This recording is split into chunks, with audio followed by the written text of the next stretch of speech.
일단 오늘 내용 진행 이제 해보도록 하겠습니다. 자, 오늘 내용 같은 경우는 주제를 앞에 보시는 것과 같이 NCP를 활용한 그 빅데이터 파이프라인 설계 세미나라고 잡았는데요. 실제적인 내용은 그 클라우드 하드업 얘기고요. 클라우드 하드업을 전제로 이제 빅데이터 파이프라인을 설계하는 것을 이제 다루고 있습니다. 근데 그 주의하실 것은 그러면 오늘 얘기를 듣고 하드업에만 적용할 수 있느냐? 아니고요. 참고로 제 같은 경우가 이제 이때까지 클라우드 사업을 하면서 다뤘던 기술들이 구글 클라우드, 아마존 그 AWS죠. AWS, 애저, KT, 네이버 클라우드, 그 다음에 오라클, 알리 클라우드 같은 이제 국내 모든 클라우드를 다 다뤄봤고요. 고객사 같은 경우도 제가 연평균 한 30건에서 38건 정도의 빅데이터 이제 프로젝트를 했었거든요. 그러다 보니까 약간 오늘 범용적인 기술로 출발하신다고 보시면 돼요. 그래서 이걸 가지고 우리는 하드업 쓸 계획이 없는데 우리는 다른 거 쓸 계획도 검토를 하고 있다 하더라도 오늘 파이프라인 저희가 이제 진행되는 모든 세미나 내용은 다 참고하시면 다 도움이 되실 거라고 이제 장담할 수 있으니까요. 이제 편하게 들으시고 언제든지 이 세션 끝나고 제가 연락처 알려드릴 테니까 편하게 뭐 진행하시면서 이제 궁금하신 내용 있으시면 연락 주시면 제가 이제 답변 드리도록 하겠습니다. 오늘 크게 이제 꼭지를 세 가지로 잡았는데요. 제가 이제 그 대외적으로 많이 이렇게 자문도 하고 있고 강의도 많이 하고 세미나도 많이 하는데 제가 이제 기술 같은 거를 접할 때 항상 강조하는 부분이 있습니다. 항상 기술이라는 거를 습득을 하고 적용을 할 때 우리나라 사람들 같은 경우 대부분이 how to에 집중을 많이 하거든요. 어떻게 구성해서 어떻게 구현해낼 것이냐에 집중을 대부분 하는데 저 같은 경우는 how to는 맨 마지막이고 제일 집중해야 될 부분이 why부터 접근을 하라고 얘기를 드리고요. 그러니까 목적이죠. 그 다음에 what, 그 다음에 what, 그 다음에 마지막에 봐야 될 게 how to다 라고 이제 말씀을 항상 드립니다. 그래서 오늘 제일 어떻게 보면 집중되는 부분이 실제로는 설계 방법이라서 how to이기도 하지만 실제적으로는 저 why에 좀 집중을 할 거고요. 그래서 보시면 요즘에 그 생성형 AI 되게 많이 하잖아요. 뭐 연초에 챗 GPT로 시작을 해서 이제 네이버 클라우드 플랫폼 같은 경우는 이제 8월달로 예정된 이제 하이퍼플로바 X 같은 경우가 있고요. 구글 같은 경우는 이제 제나이라고 저는 표현을 하는데 그 바드를 베이스로 한 이제 생성형 AI를 이제 서비스를 이제 공개를 하기 시작을 했죠. 그런 것들이 이제 많이 화두가 되고 이제 많은 엔터프라이즈 기업들이 이제 도입을 해서 제일 대박난 데가 솔직히 엔비디아죠. 엔비디아의 이제 A100이나 H100 같은 GPU 상품들이 많이 이제 판매가 되고 있고 저희 회사가 이제 엔비디아 파트너이기도 하기 때문에 저희 회사도 많이 이제 득을 보고 있는데 근데 재밌는 거는 뭐냐면 특히 우리나라 같은 경우가 좀 특수성이 있는데 머신러닝하고 AI 얘기를 많이 하면서 빅데이터 얘기를 안 해요. 데이터 레이크 얘기도 한동안 안 하고요. 근데 실제로 머신러닝 얘기하고 AI 얘기를 하려면 항상 따라 붙어야 되는 얘기가 데이터 얘기를 해야 되거든요. 1년의 예로 그 자동차 쪽의 시장 얘기를 하면 테슬라 얘기를 꼭 빼놓을 수 없잖아요. 세계에서 자율주행차를 제일 잘 만드는 회사가 테슬라지 않습니까? 현재 공식적으로 유일하게 이제 미국 정부에서는 뭐라고 이제 계속 이제 혼내지만, 그러니까 완전 자율주행차는 아니다라고 얘기를 하지만 FSD라고 하는 어떻게 보면 베타 테스트의 그 자율주행 서비스를 유일하게 이제 다수의 그 유저에게 제공하고 있는 서비스는 테슬라만 지금 하고 있지 않습니까? 베타 버전 테스트 1년 넘게. 그리고 실제적으로 테슬라하고 그 이후에 이제 대형 빅벤처, 그러니까 빅테크 기업들, 그러니까 벤츠라든지 BMW라든지 우리나라의 현대 자동차 같은 경우가 있는데 그들 간의 격차를 거의 이제 저 같은 경우도 한 7년에서 8년 정도의 격차가 벌어졌다고 표현을 하고 뭐 일부라든지 아니면 뭐 현대자동차 쪽에서는 싫어할 수 있는데 그들의 표현할 때는 뭐 1, 2년 격차라고 하는데 실제로 많은 이제 해외 전문가들이나 이제 언론에서는 이제 초격차라는 표현까지 쓰지 않습니까? 근데 그 초격차라는 게 머신러닝이나 AI 알고리즘 가지고 초격차라고 표현하지 않습니다. 실제로 따져보면 데이터의 양 가지고 그러거든요. 학습 양 가지고 따지는 겁니다. 1년의 예로 다시 우리 쪽 IT 얘기로 들어가면 바드나 챗 GPT나 이런 얘기를 할 때 보면 정확도를 가지고 많이 얘기를 하죠. 여기서 이제 보면은 머신러닝이나 AI를 할 때 가장 그래도 트레이닝을 시킬 때 집중하는 영역이 어큐런시를 어떻게 올리느냐, 그 정확도를 어떻게 올리느냐 싸움이지 않습니까? 알고리즘도 중요하지만 제일 중요한 건 그 알고리즘을 썼을 때 정확도, 그러니까 실제로 시장에 비즈니스로 내놨을 때 소비자한테 실망시키면 안 되거든요. 그거를 실망시키지 않기 위해서 어떻게 정확도를 올리느냐 싸움인데 그걸 우리나라에서는 자꾸 알고리즘에만 집중해요. 그래서 정부 같은 경우에서도 AI 학과 같은 걸 얘기를 하면서 자꾸 알고리즘이나 자꾸 그런 뭐 수치학, 통계학 이런 얘기를 위주로 하는데, 어떻게 보면 더 중요한 게 그런 거를 진행하기 위한 데이터 파이프라인에 대한 설계, 엔지니어링이죠. 그리고 거기에 대한 학습용 데이터에 대한 얘기를 제일 빼놓지 않을 수가 없는데, 그 얘기가 우리나라 같은 경우는 되게 많이 간과가 되어 있습니다. 그러면서 실제적으로 현업에서 어떤 일들이 벌어지고 있냐면, 1년에 한 고객에서, 한 기업에서 데이터 플랫폼을 갈아엎는 사업이 비일비재하게 생겨요. 그러니까 뭐 예를 들면 하드브로 구축했던 데이터 플랫폼을 1년 정도 지났다가 구글의 빅쿼리라는 상품이 지금 유행을 탄다더라. 빅쿼리를 도입했다가 갑자기 우리 쪽에 현업에서 웹 서비스가 AWS 돌고 있으니까 원천 데이터가 AWS니까 빅쿼리로 데이터를 트랜스포 하는데 아웃바운드 트래픽 용이 너무 많이 나와서 CFO가 클레임을 걸었어.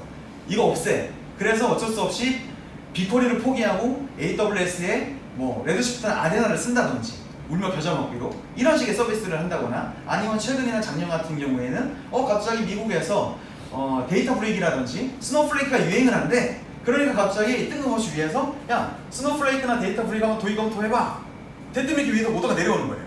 이러면 위에서는 심플하게 그렇게 오더를 낼 수 있지만, 실제로 현업 입장에서나 실제로 데이터 엔지니어들 입장에서는 어떤 일이 벌어지는지는 대충 감이 오거든요. 전체 파이프라인이 꼬이고요. 그 파이프라인이 꼬이고 기존에 썼던 데이터들을 재활용하기가 되게 어려워요.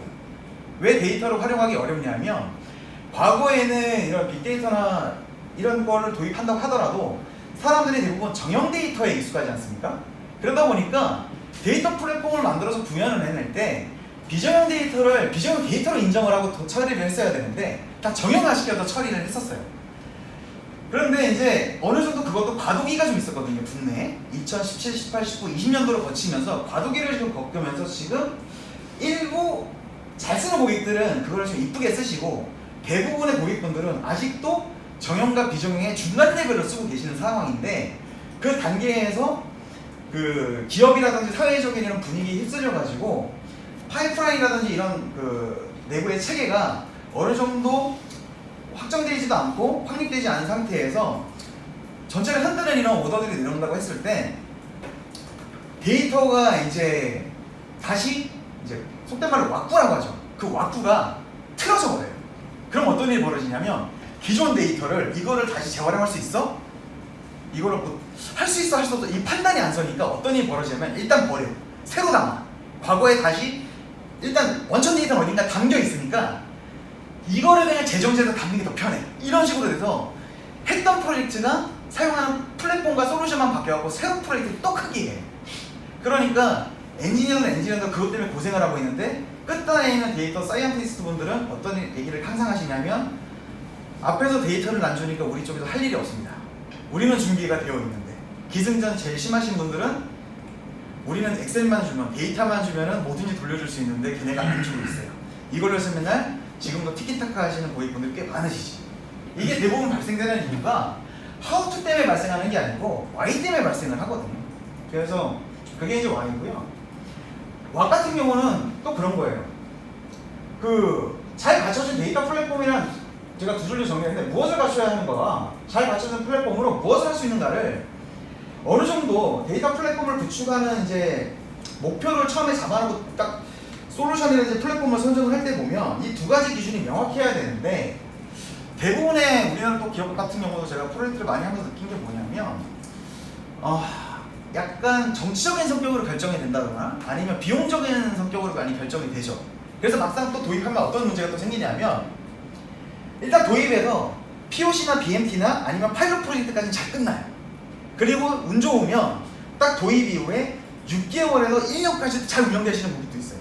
근데 어떤 경우가 있냐면, 특히 최근에 그런 경우가 좀 많아서 저한테 문의 전화가 많이 오는데, 어떤 경우가 많냐면, 특히 작년 말부터 올해처럼 그 생성형 AI 같은 서비스가 시장에서 써먹을 정도로 많이 출시가 되고, 경쟁사들이 그걸 이용해서 돈 버는 서비스를 하나하나 만들어서 공격적인 마케팅을 시장에 하기 시작하게 되면, 위에서 되게 단기간에 뭔가 이렇게 해내라고, 성과를 내라고 압박이 들어오기 시작을 합니다. 그러면 이런 판단할 시간 자체가 없어요. 뭔가 빨리 결과를 내야 되거든요. 그러다 보면 우겨넣기 식으로 이런 플랫폼을 어떤 걸 갖춰야지 우리가 문제가 없지, 이런 걸 판단할 수 있는 시간 자체가 없다 보니까 일단 만들고 보는 거예요. 그런데 여기에서 어떤 변수가 있냐면 이게 정부의 법과 제도 그리고 기업 내부의 보안 정책, 업무 정책이 그 시대적 흐름에 맞춰서 계속 바뀝니다. 강화가 돼요. 그러니까 뭐 예를 들면 특히 요즘에 금융이라든지 의료 쪽에 관련해가지고 그리고 이제 공공도 요즘에 마찬가지인데 갑자기 조용하다가 어느 순간에 보안감사가 나와요. 보안감사가 나와서 야 너네들 DB에 아니면 너희 데이터 플랫폼에 이런 데이터 왜 들어있어? 작년까지는 아무 말 없었다가 갑자기 이번 달에 갑자기 쳐들어와가지고 태클을 걸기 시작을 해요. 그래놓고 사는 얘기가 이건 마스킹 처리를 해. 그나마 다행이죠. 근데 이거를 마스킹 처리해서 끝내는 게 아니고 이거를 이원화시켜서 이거를 온프레임에 놔봐 이러는 경우가 있습니다. 근데 슬프게도 만약에 내가 특정 클라우드에 사스 상품을 쓴다고 생각을 해볼게요. 그러면 이거를 온프레임으로 마이그레이션 해야 되잖아요. 근데 사스인데 어떻게 마이그레이션을 해요? 못하죠. 그럼 거기서부터 지진이 나는 거예요. 위에서는 내가 어쩔 수 없는 법과 제도와 정책과 회사의 요청에 의해서 바꿔야 되는 상황이 벌어지고 엔드데이트가 생길 때도 있습니다. 근데 이것도 원래는 따지고 보면은 그 빅데이터 플랫폼이나 이런 파이프라인을 설계를 할 때 사전에 고려되어 있는 필수 영역이기도 했어요. 그리고 그것도 어떻게 보면 아예 제로부터 오는 게 아니거든요. 이런 것들이 따졌어야 되는 부분인데 파이프라인을 설계할 때 이건 하도를 떠나서 미리 다 고려를 하면서 진행된 부분들이 놓치고 들어간 부분이 많았기 때문에 발생되는 부분이 있습니다.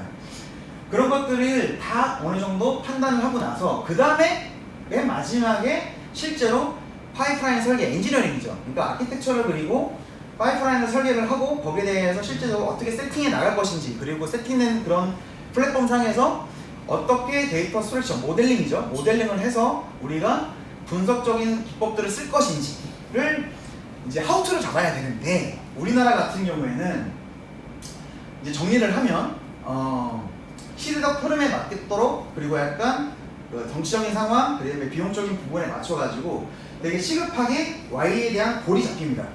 거기에 대해서 되게 엄청나게 긴급하게 왓을 판단하라고 요청이 들어오죠. 근데 그 왓에 대한 것도 위에서 리스트를 줍니다. 그냥. 일반적으로. 그러면 거기서 디테일한 걸 따질 시간도 솔직히 별로 없어요. 왜냐하면 대부분이 우리가 원하는 기능들이 동작을 해? 안 해? 거의 그 정도의 결과를 내? 못 내? 이 정도의 수준으로 판단을 하시거든요. 그 수준에서 맨 마지막으로 실제로 현업 부분에서 실무를 돌리시는 데이터 사이언스 팀과 데이터 엔지니어 팀, 운영팀이죠. 이쪽에서 하우트, 그쪽에서는 하우트만 봐요. 이걸 우리가 위에서 원하는 기간 안에 세팅해낼 수 있어? 우리가 위에서 원하는 보고서라든지 비즈니스 모델 구현해낼 수 있어? 이것만 서로 각자의 아래는만 또 따지시거든요. 이러니까 정상적인 이제 장기간으로 운영할 수 있는 이제 빅데이터 파이프라인과 엔지니어링이 될 수가 없다라고 이제 지금 이런 상황이 되어 있는 거고요. 이런 얘기가 이제 앞에서 이제 말씀드렸던 얘기가 실제로 이제 레스통이라고 해서 얘기를 해보면 제가 이렇게 했는데 보시면 간단하게 보시면 꼴이라는 게 점점 작아지죠. 이게 왜 작아지냐면 처음에는 모든 이제 고객분들이 데이터 플랫폼이나 AI나 ML에 대해서 내부적으로 기획을 하고 논의를 하고 막 얘기를 하실 때 보면 원대한 꿈을 갖고 계세요. 아 우리도 뭔가 예를 들면 최근 뭐 1년에 3가지 분위기를 예를 들면 우리도 생성형 AI를 도입을 하면 예를 들면 뭐 데이비가 어떻게 추정합니까? 보편적인 예를 들어드리면 뭐 병원이라고 예를 들면 모 병원에서 이런 예를 들 수 있죠.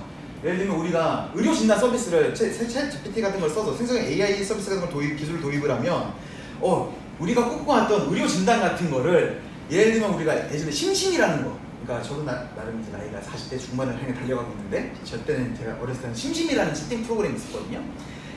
챗 GPT가 어떻게 보면 되게 고급형 심심이라고 저는 표현을 하는데 챗 GPT라는 게 있으니까 이제 그 의료 진료 서비스를 원격 진료 서비스 같은 걸 할 때 이런 생성형 AI 서비스에 우리의 병원에 우수한 그 진단 데이터를 집어넣으면 남들이 못하는 원격 진료 서비스를 더 잘 모바일이나 외부로 해줄 수 있지 않을까? 이런 원의 꿈을 갖고 계세요. 근데 그거를 하나하나 따지기 시작하면서 막 목표가 작아지는 경우도 있고요. 이거 그나마 다행이에요.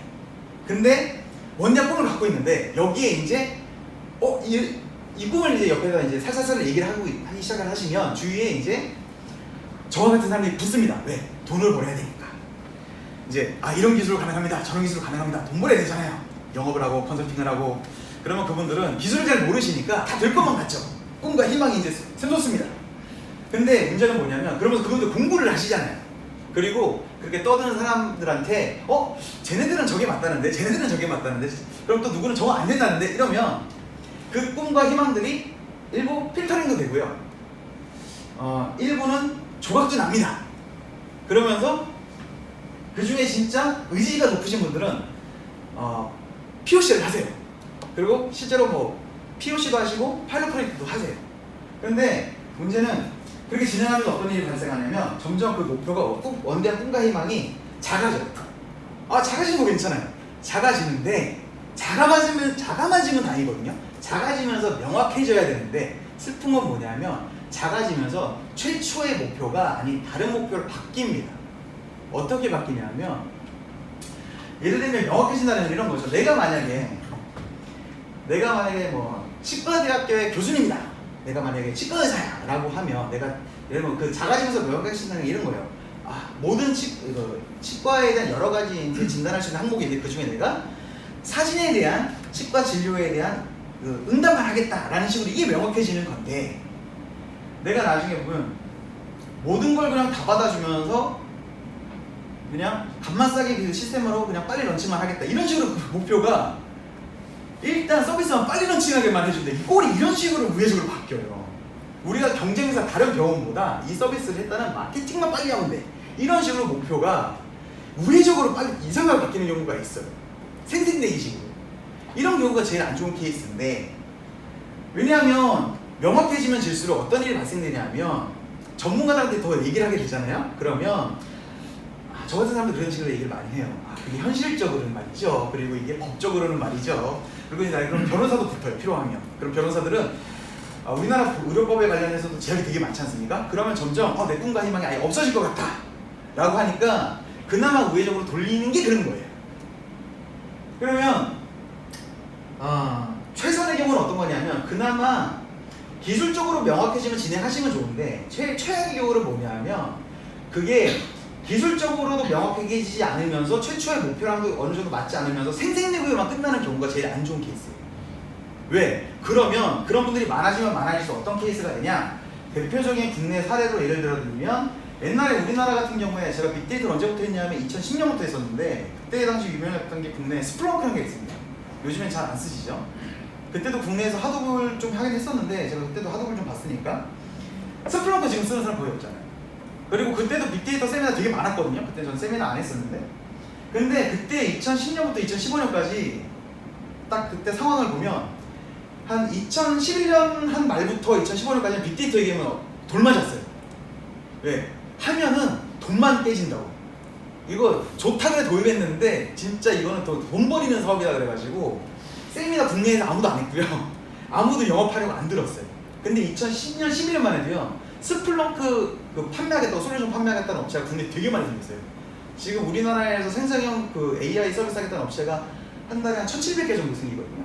그랬던 것처럼 그 정도 수준으로 많이 생기진 않았었는데 당시만 하더라도 국내에서 2010년도 전후에 빅데이터 좀 해보겠다고 스플렁크로 해서 로그 분석이라든지 이거 데이터 분석 한번 시도해보겠다는 업체가 수십 군데가 한순간에 생겼었거든요.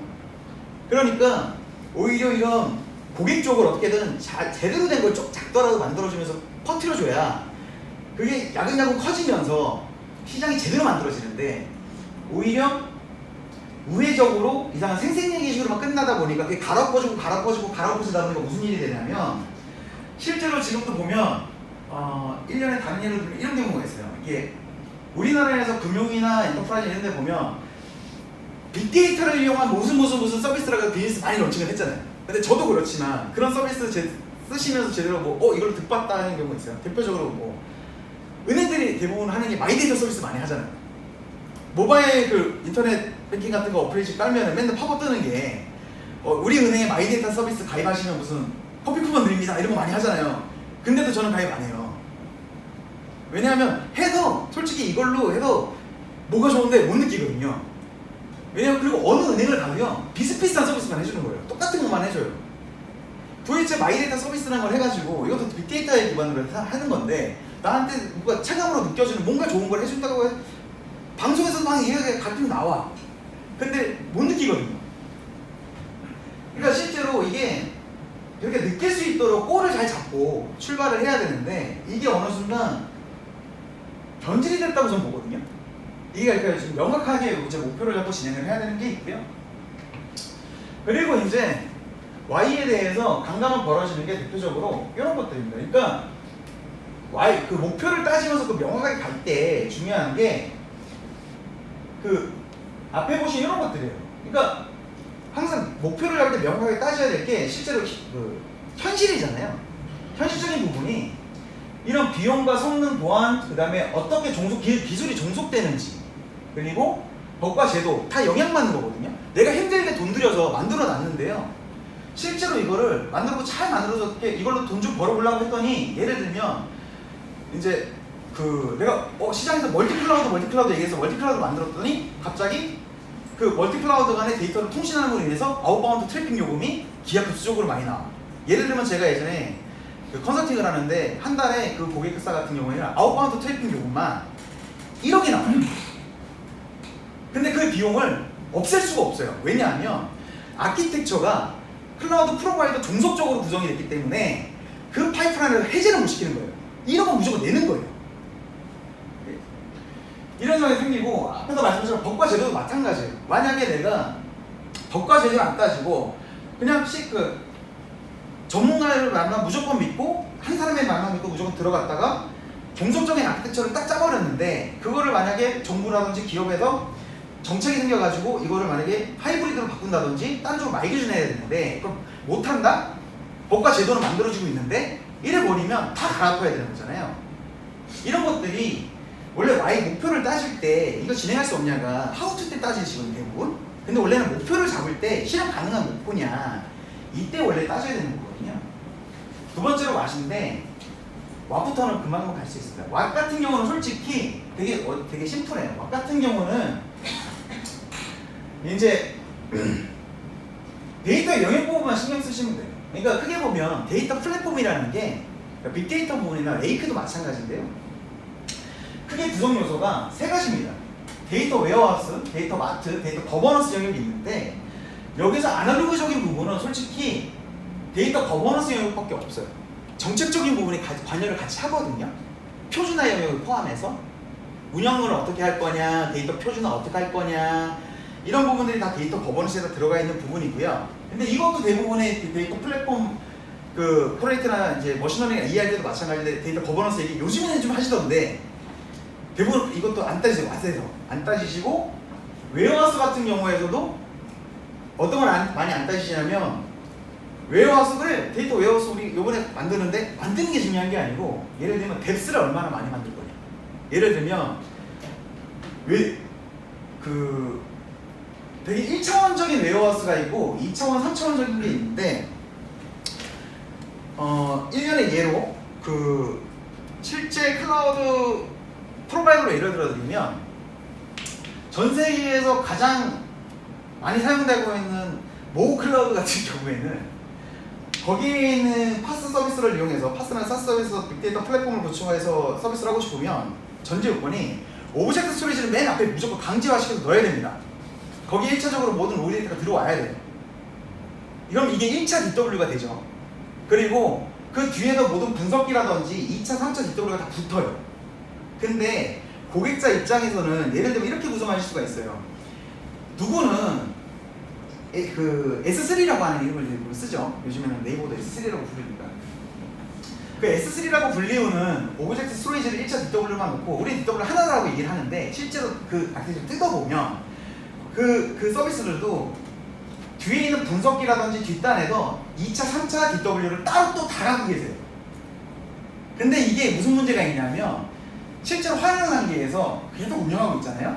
DW 간의 데이터 정합성이 안 맞는 경우가 계속 생깁니다. 왜? 뒤에서 계속 활용을 하고 있잖아요.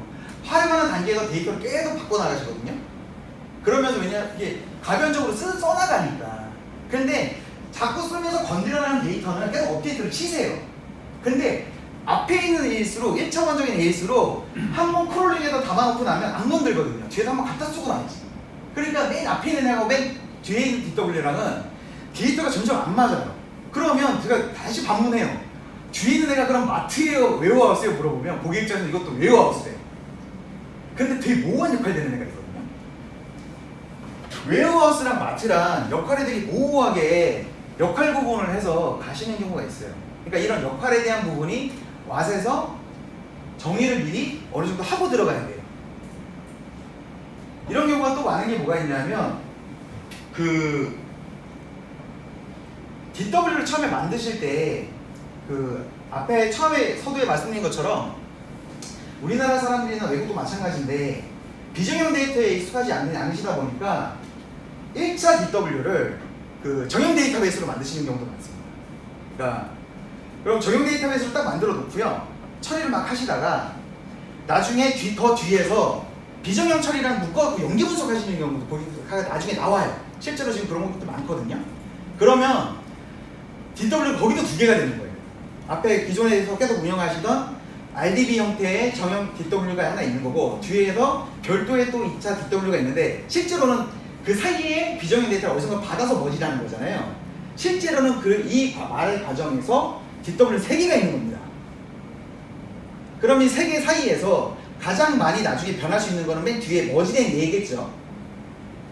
얘인데 그럼 사용자는 앞에서 마시는 것처럼 얘는 뒤에서 마트를 또 뒤에다 두고 뭐하고 하는데 실제로 쓰다 보면 내부에다 이제 데이터 거버넌스 영역에서 정책 잡고 뭐하고 해서 막 돌리시긴 하시겠지만 웬만하면은 이 맨 뒤에 있는 DW는 손대지 마세요 갖다만 쓰세요 라고 정책은 잡으시겠지만 누군가는 제일 권한이 높은 데이터 사이언티스트는 결국 이거 건드십니다.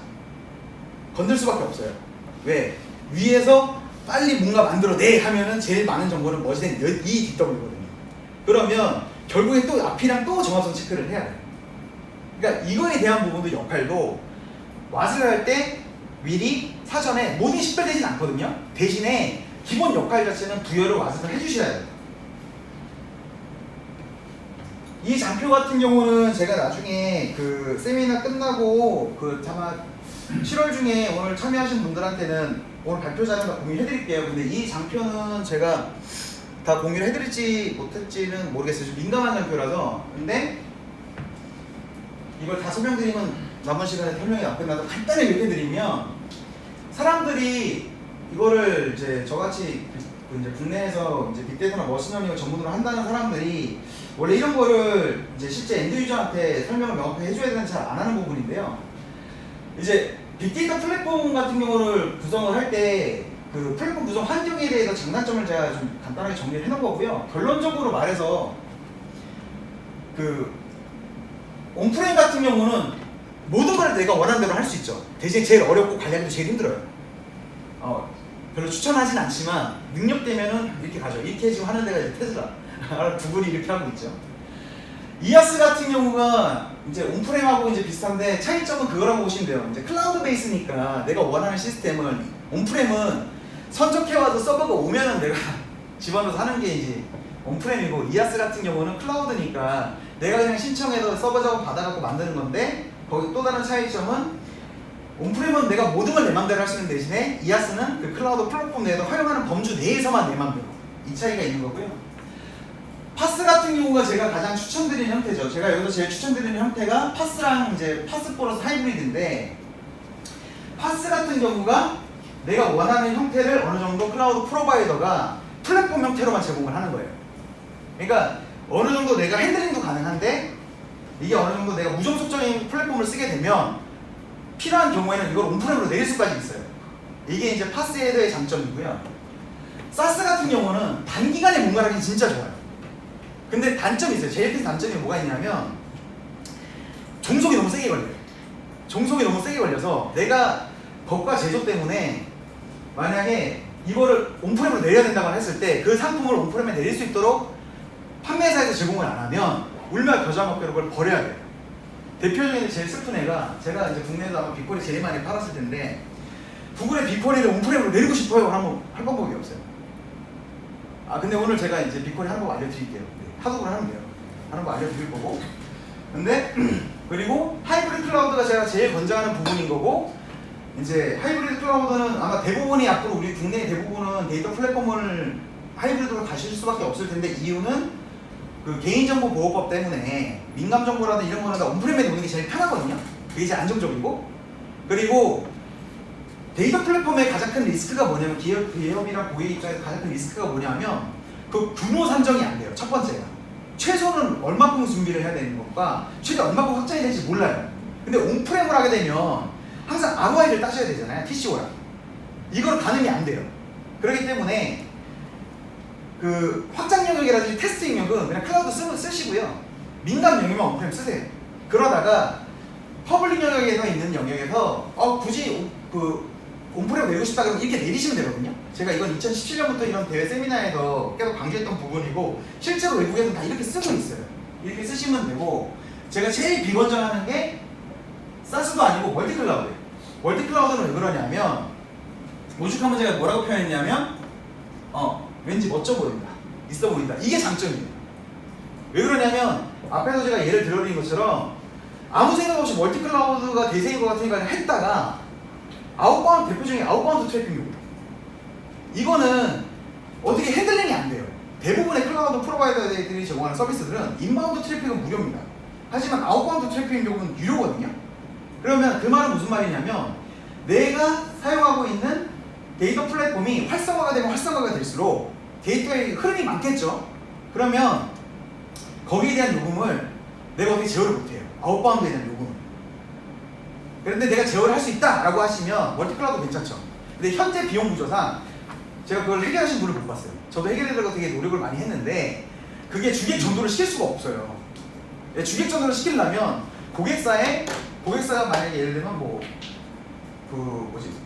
이커머스라고 치면 이커머스 시스템은 예를 들면 AWS에 있고 데이터 분석 플랫폼은 GCP에 있다고 치면 그리고 예를 들면 그리고 기타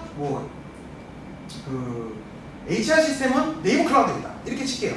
근데 그러면 실질적으로 모든 데이터의 흐름은 중앙 집중은 로우 데이터랑 가까이 클라우드에서 발생을 할 거고요. 머지되는 거는 구글 클라우드로 다 모일 거 아니에요. 그러면 네이버 클라우드에서 구글 클라우드로 넘어가는 비용은 작겠지만 AWS에서 구글로 넘어가면 비싸겠죠. 이 비용을 핸들이 못한다는 얘기예요. 이런 식으로 되기 때문에 이제 지금 힘든 게 있고요. 그래서 실제로 이걸 정리를 하면 이것만 생각하시면 돼요. 실제로 제가 오늘 하드업을 얘기해 드리는 이유는 전사적으로 제가 범용적으로 쓸 수 있는 얘기를 드린다고 했잖아요. 일단 하드업이라는 게 무종속이다 보니까 말씀을 드리는 거예요. 어디서나 적용 가능하고 현재 대표적으로 AWS 레드시프트도 실제로는 인팔라 기술이거든요. 사람들이 잘 모르세요. 그러니까 아마존의 레드시프트 되게 빠르고 좋다, 사스용이다 해서 되게 좋게 쓰시는데 이거 인팔라예요. 그래서 이거 그대로 쓸 수 있고요. 그리고 하둡 같은 거 옛날에는 하둡 1점대 버전, 2점대 초반 버전 같은 경우는 설치 구성 어렵다고 힘들어했는데 파스로 요즘에는 그냥 설치해서 쓰면 되거든요. 근데 네이버 클라우드 같은 경우에는 공공이라든지 금융이라든지 민간 상품 전부 다 파스로 제공을 해요. 그러니까 설치 구성 편하거든요. 그리고 그게 이제 마지막에 얘기까지 다 포함해서 드릴게요.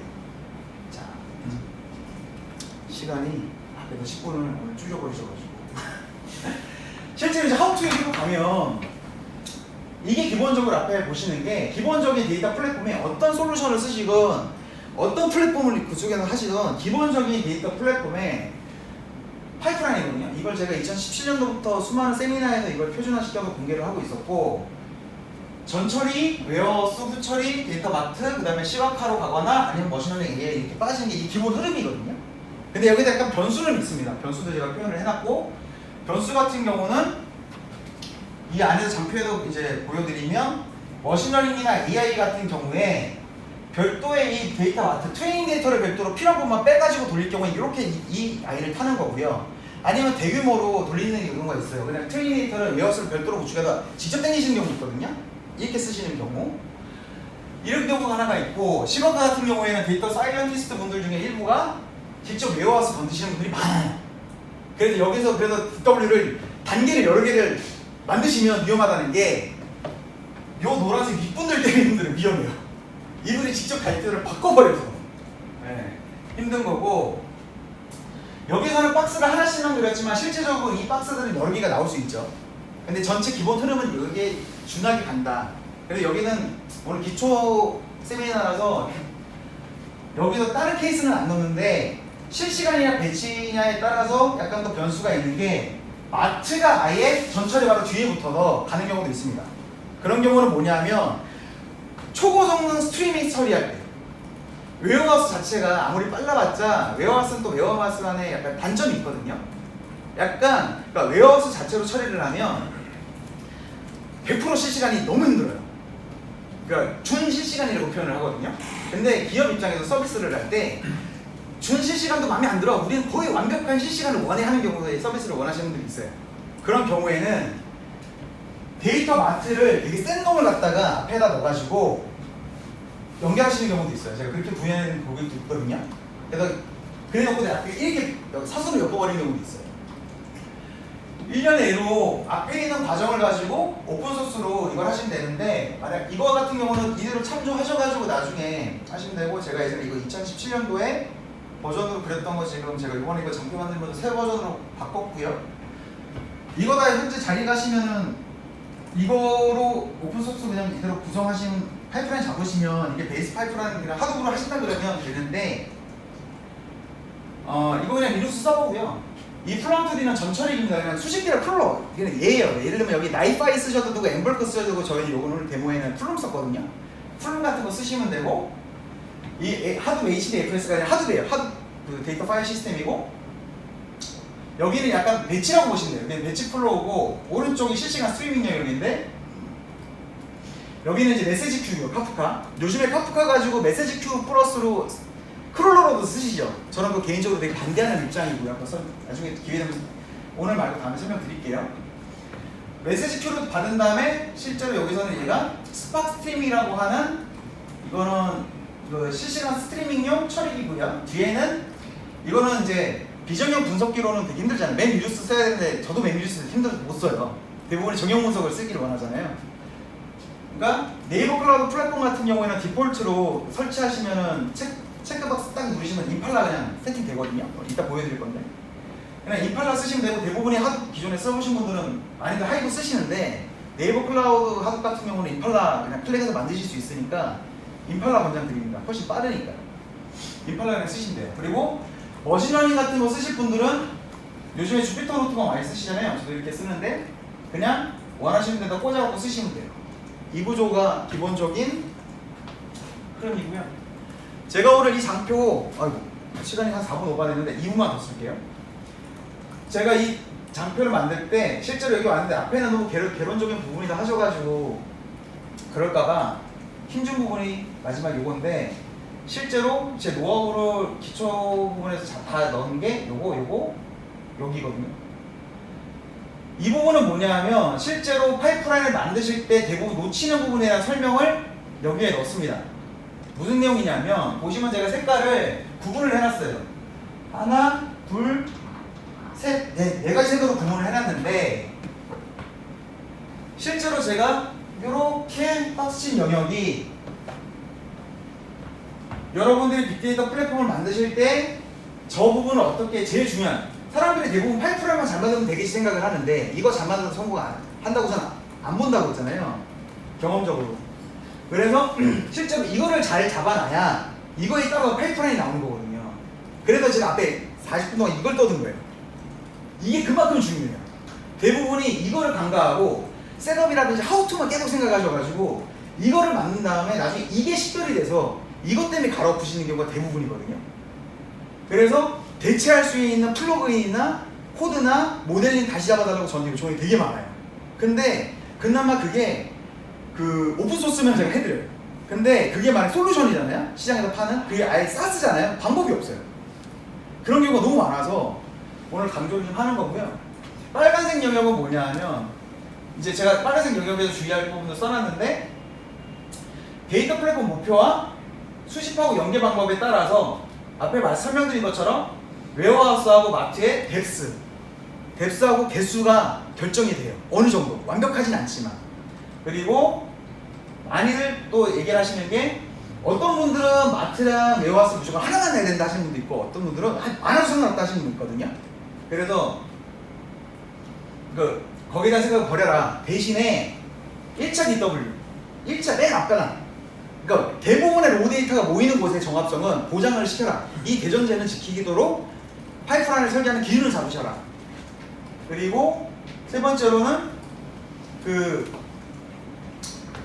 앞단에 제가 이 말씀을 드린 게 있는데 이 부분에서 지금은 기본이니까 데이터 웨어스가 여기 하나만 있는데 경우에 따라서 실시간 처리 같은 경우에 특수한 경우가 있다고 제가 말씀을 드렸잖아요. 진짜 실시간을 원하는 경우 그런 경우에는 마트가 앞으로 땡겨올 수도 있다고 그랬잖아요. 그래서 채널이 분리될 수 있다고 파이프라인 분기를 바로 앞단부터 타는 경우가 있거든요. 그 얘기를 말씀드린 거예요. 앞단부터 쪼개나가는 것도 인정을 해야 되는데 앞단을 왜 쪼개? 앞단을 쪼개지면 이거 정합상 안 맞는 거 아니야? 그러니까 안 돼. 무조건 안 된다 하시는 분들이 있어요. 그래버리면 진짜 그거는 파이프라인 못 돌려요. 그러니까 아예 그걸 인정하고 들어가야 돼요. 그걸 인정하고 들어가셔야 되는 거고, 마지막으로 이것도 중요한 얘기를, 이걸 추가할까 말까 하다가 오늘 아침에 제가 추가를 했는데, 어떤 분들이 많냐면 데이터 웨어하우스의 그 스트럭처 자체를 완성시켜놓고 들어가시는 분들이 있어요. 모델링 해놓고 들어가시는 분들. 절대 그러시면 안 돼요. 그러면 어떤 장점은 있어요. 가비 데이터가 미리 다 필터링 되거든요. 그러니까 전처리가 되게 가벼워져요. 문제는 뭐냐면 요즘처럼 ML하고 AI의 경우에는 그 데이터가 필요한 경우가 있습니다. 대표적인 예로 1년에 예를 들어드리면 제가 오늘 이따가 데모 보여드릴 때도 그 얘기 드릴 것 같은데, 억세스 로그 같은 데이터를 만약 분석한다고 치면 어디서는 시분 초 단위로만 데이터를 받아낼 수 있고요. 필터링을 해서 어디서는 시분 초인데 밀리세컨드랑 나노세컨드까지 받아낼 수 있잖아요. 필터링을 하냐 안 하냐에 따라서. 근데 어큐런시를 올릴 때, 내가 트레이닝을 시킬 때, 소팅을 해낼 때, 내가 처음에 그냥 모델링을 잡을 때 파싱이라는 기준, 필터링하는 기준에 나는 밀리까지만 잡을 거라고 뒤를 다 가비처럼 버려버리잖아요. 나중에 그 뒤로 인한 어큐런시 못 올리는 거예요. 제일 쉬운 얘기가 그런 거예요. 그러니까 더 쉽게 말씀드리면 이런 거예요. 데이터 웨어하우스 같은 경우도 잡으시고 구조화 시키실 때 아주 디테일한 영역까지 모델링 잡지 마라. 이것도 이제 파이프라인 잡으실 때 주의하셔야 될 부분이고, 맨 마지막에 이 영역은 뭐냐 하면 이런 분들도 있어요. 아예 데이터 플랫폼을 도입을 할 때 다 무시하고요. BI부터 결정하고 BI 기준으로 플랫폼 딱 잡으시고 파이프라인 딱 잡으시는 분들도 되게 많아요. 이러면 망합니다. 이러면 왜 망하냐면 마트가 웨어하우스가 되거든요. 그러면 나중에 그 BI를 평생 쓰면 상관이 없는데, 그리고 그 BI의 기능만 평생 쓰시면 상관이 없는데 다른 거를 붙여서 쓰겠다라고 해버리면 나중에 이제 그 플랫폼 앞단 영역이 엄청나게 새로 붙어야 되거나 이런 경우가 생겨요. 아니면 그 자체를 갈아엎어야 돼요. 그래서 시각화를 기준으로 웨어하우스를 잡지 마라. 그래서 시각화를 기준으로 만약 출발을 해야 된다 그러면 시각화를 기준으로 잡을 때는 마트를 까지만 보는 거고요. 그 앞단은 별도로 잡으시는 거예요. 네. 그래서 그 시각화용 정보를 내줄 수 있도록 앞단만 잡아주시고, 시각화를 위한 데이터 영역은 그냥 마트라고만 이해하시면 돼요. 그리고 나머지는 요거는 디테일하게 설명드릴 필요가 없는 게 자료를 드릴 거라서, 이거는 그냥 내용 쭉 읽어보시면 나중에 자료를 드릴 거니까 되는데, 여기서 중요한 거 포인트 한두 개만 찍어드리면, 실제로 여기서 4번이죠. 4번에서 보면 데이터 분석 방법 같은 경우에 아까 제가 모델링을 하지 말라 그랬는데 여기 주 1로 써놓은 게 제가 최소한 6화 원칙에 근거해서 이제 그 데이터 어떻게 분석할 건지를 해봐야 돼요. 그리고 두 번째로는 업데이트 및 삭제를 안 한 거, DW에 대해서 이건데, 첫 번째 거는 6화 원칙을 왜 그러냐면 데이터 분석 방법을 딱 결정하는데 그냥 이렇게 분석하면 되는 거 아니야? 대충 하고 넘어가시거든요. 근데 이걸 6화 원칙, 그러니까 딱 6화 원칙으로 안 떨어지는데 최대한 디테일하게 6화 원칙에 맞추는 식으로 뽑다 보면 이걸 내가 앞단에 웨어하우스에서 가져갈지, 웨어하우스가 필요할지 마트가 필요할지가 보여요. 그래서 그게 파이프라인 설계할 때 이게 어디 위치에서 어떤 식으로 분석할지 그 위치가 포지션이 그때부터 제대로 보이거든요. 근데 이거를 그냥 이렇게 분석하면 되지라고 해놓으면 어떤 경우가 되냐면, 대표적이니까 그래도 요즘에 카프카가 요즘에 국내에서 쓸데없이 너무 많은 역할을 담당하고 있어가지고 카프카가 거의 전처리이자 후처리 역할까지 하는 곡이 있어요. 그래가지고 카프카가 엄청 무겁게 돌아요. 클러스터를 잡아줘가지고. 그래서 카프카가 메시지 큐 역할도 하면서 전처리 역할도 하면서 분석기까지 해요. 그래 놓고서 웨어하우스가 최종 거의 로 데이터가 정제 다 끝난 걸 집어넣은 다음에 웨어하우스가 웨어하우스자 마트까지 역할을 하게끔 구성을 하시거든요. 그러니까 잘 모르는 사람이 보면 이렇게 단순하면서 명확한 파이프라인처럼 보이는데 문제는 그거를 시간 좀 지나서 딱 보면 유지보수 안 돼요. 카프카 로직이 나중에 딱 해체해서 보면 뭘 건드려야지 어떤 일이 벌어질지 아무도 분석을 못 해내요. 역할 그 안에 자체의 워크플로우가 너무 복잡해요. 네. 그런 일이 생기고요. DW 데이터를 업데이트 및 삭제하지 말라는 이유는 뭐냐면 나중에 밑에도 지금 디테일하게 써놨는데 아까 정합성 관리 때문에 그래요. 정합성 관리 때문에 원래 그 히스토리 관리를 해야 되거든요. 데이터에 대해서 정합성이라는 게 다른 게 필요 없고 히스토리를 가지고 이게 언제 들어온 데이터인데 어느 게 정확한 거야 기준이 있으려면 히스토리 정보가 있으면 딱 정확하게 맞춰볼 수 있잖아요.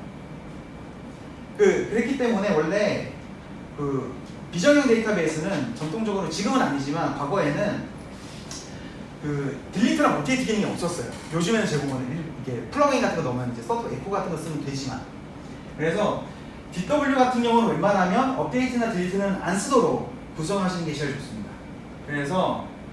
그리고 이제 실업하는 그냥 쓰시면 되니까 그래서 1번에서 5번까지를 앞에 길게 드렸던 내용을 기준으로 진행을 해주시면 긴 시간 너무 많이 썼네요. 진행을 해주시면 그것만 가지고 지금 앞에 있는 것만 그냥 이어붙이기만 하면 6번은 그냥 내보인 거예요. 그냥 제가 말씀드린 것만 확인을 해서 위치를 여기는 화이트보드 쓰기가 어려워서 위치만 해서 흐름만 딱 붙이시잖아요. 그러면 장담하는데 80~90% 확률로 무조건 성공을 하세요. 그리고 세팅도 되게 쉬우세요. 근데 대부분이 그렇게 안 하지 때문에 항상 만들고 나서 위치 다시 바꾸시고 중간에 웨어하우스 바꾸시고 그래서 바꾸시는 거거든요. 나중에 식별되니까. 그래서 실제로 그래서 오늘 파이프라인 설계에 대해서 얘기를 드릴 때 앞에 그래서 Y에 대한 얘기를 좀 많이 드린 거고 오히려 이런 이 장표에 대한 부분보다 앞에 있는 장표에 대한 시간을 제가 많이 할애를 해드린 거고요. 저희가 이제 이거를 시즌제로 계속 진행을 한다고 말씀드렸지만 그래도 다음 시즌에는 이 내용에 이어가지고 더 딥하게 각 단계라든지 이거에 대해서 예를 들면 전 처리는 어떤 식으로 처리할 수 있고 어떤 솔루션들이 시장에 있고 각각의 어떤 장점이 있는다든지 이런 식으로 우리가 다 계속 딥다이브를 갈 거예요. 그래가지고 이제 그게 시장에서 원하는 계속 하도 기준으로 갈 수도 있고 아니면 오늘 오신 분들이 있다가 설문도 제가 이제 이거 바로 띄워드릴 텐데 원하시는 기술 분야가 있으면 그걸로 이제 제가 진행을 할 거거든요. 그리고 예를 들면 또 전처리를 처리할 때 그런 서브 어플리케이션들을 우리는 쿠버네티스로 돌리고 싶다 아니면 우리는 도커로 해서 도커 소음으로 돌리고 싶다 아니면 우리는 별도의 그냥 자바 데몬이나 파이썬 가지고 그냥 리눅스 상에서 그냥 돌리고 싶다 이러실 수도 있어요. 운영 환경 오퍼레이션을 어떻게 하고 거기에 대한 이제 요즘엔 그 MLOps라고 표현을 하거든요. 이런 거 아니면 DDoS라고도 합니다. 이런 걸 어떻게 전문적으로 처리할지 체계적으로 이런 것도 저희가 다룰 예정이니까요. 그리고 저희가 프로모션에 대해서 많이 준비하고 있으니까 저희한테 아니면 네이버 클라우드에 연락 주셔가지고 좀 뭐든 상관없습니다. 연락 주셔가지고 같이 재밌는 거 많이 해봤으면 좋겠습니다. 감사합니다.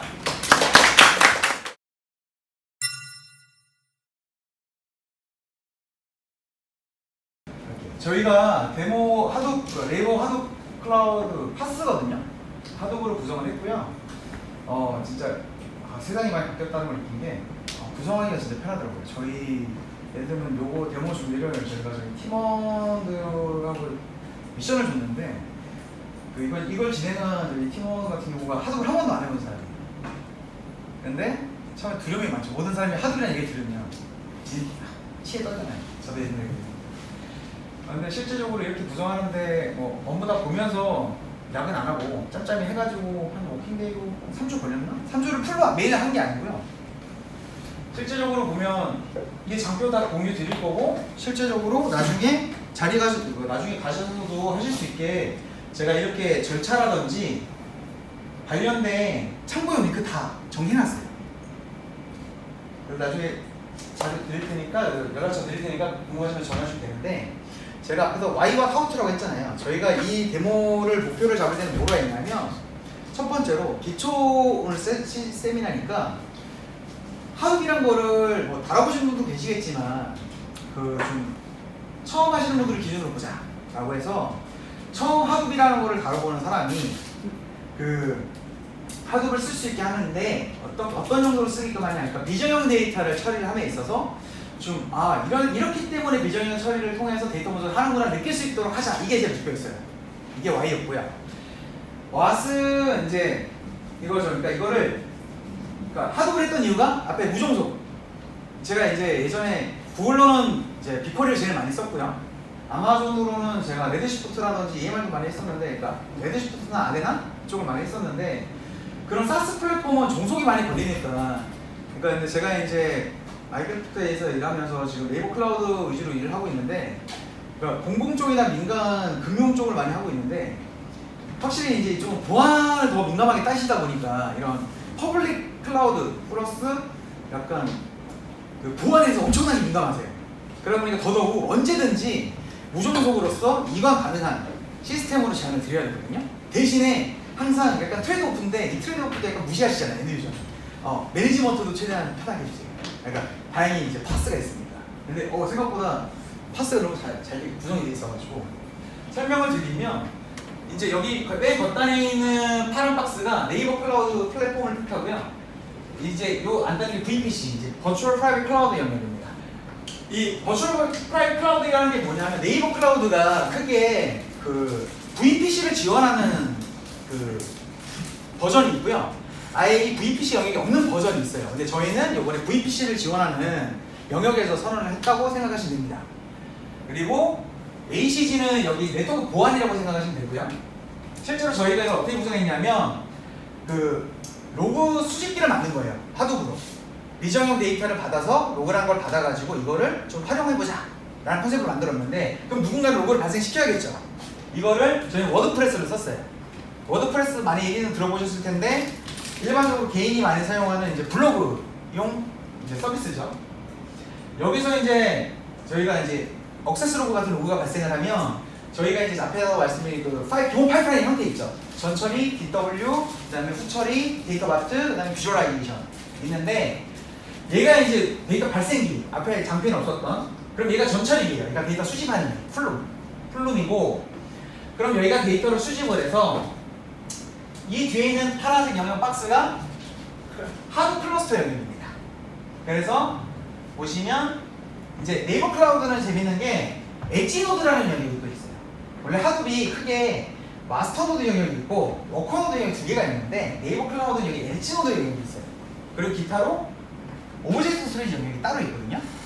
근데 네이버 클라우드의 하드 얘기는 이제 이 세션 끝나고 저희 김한수 SA님께서 설명을 해주실 거라 제가 디테일링 이제 생략을 하고요. 여기서 이제 플룸이나 전처리기가 이제 워드프레스가 발생시키는 로그 데이터를 수집을 해서 하드 클러스터의 마스터 노드라는 애한테 던져줍니다. 그러면 마스터 노드라는 애는 하드베서의 그 머리라고 생각하면 돼요. 얘가 리라이트를 하는 애라고 생각하시면 돼요.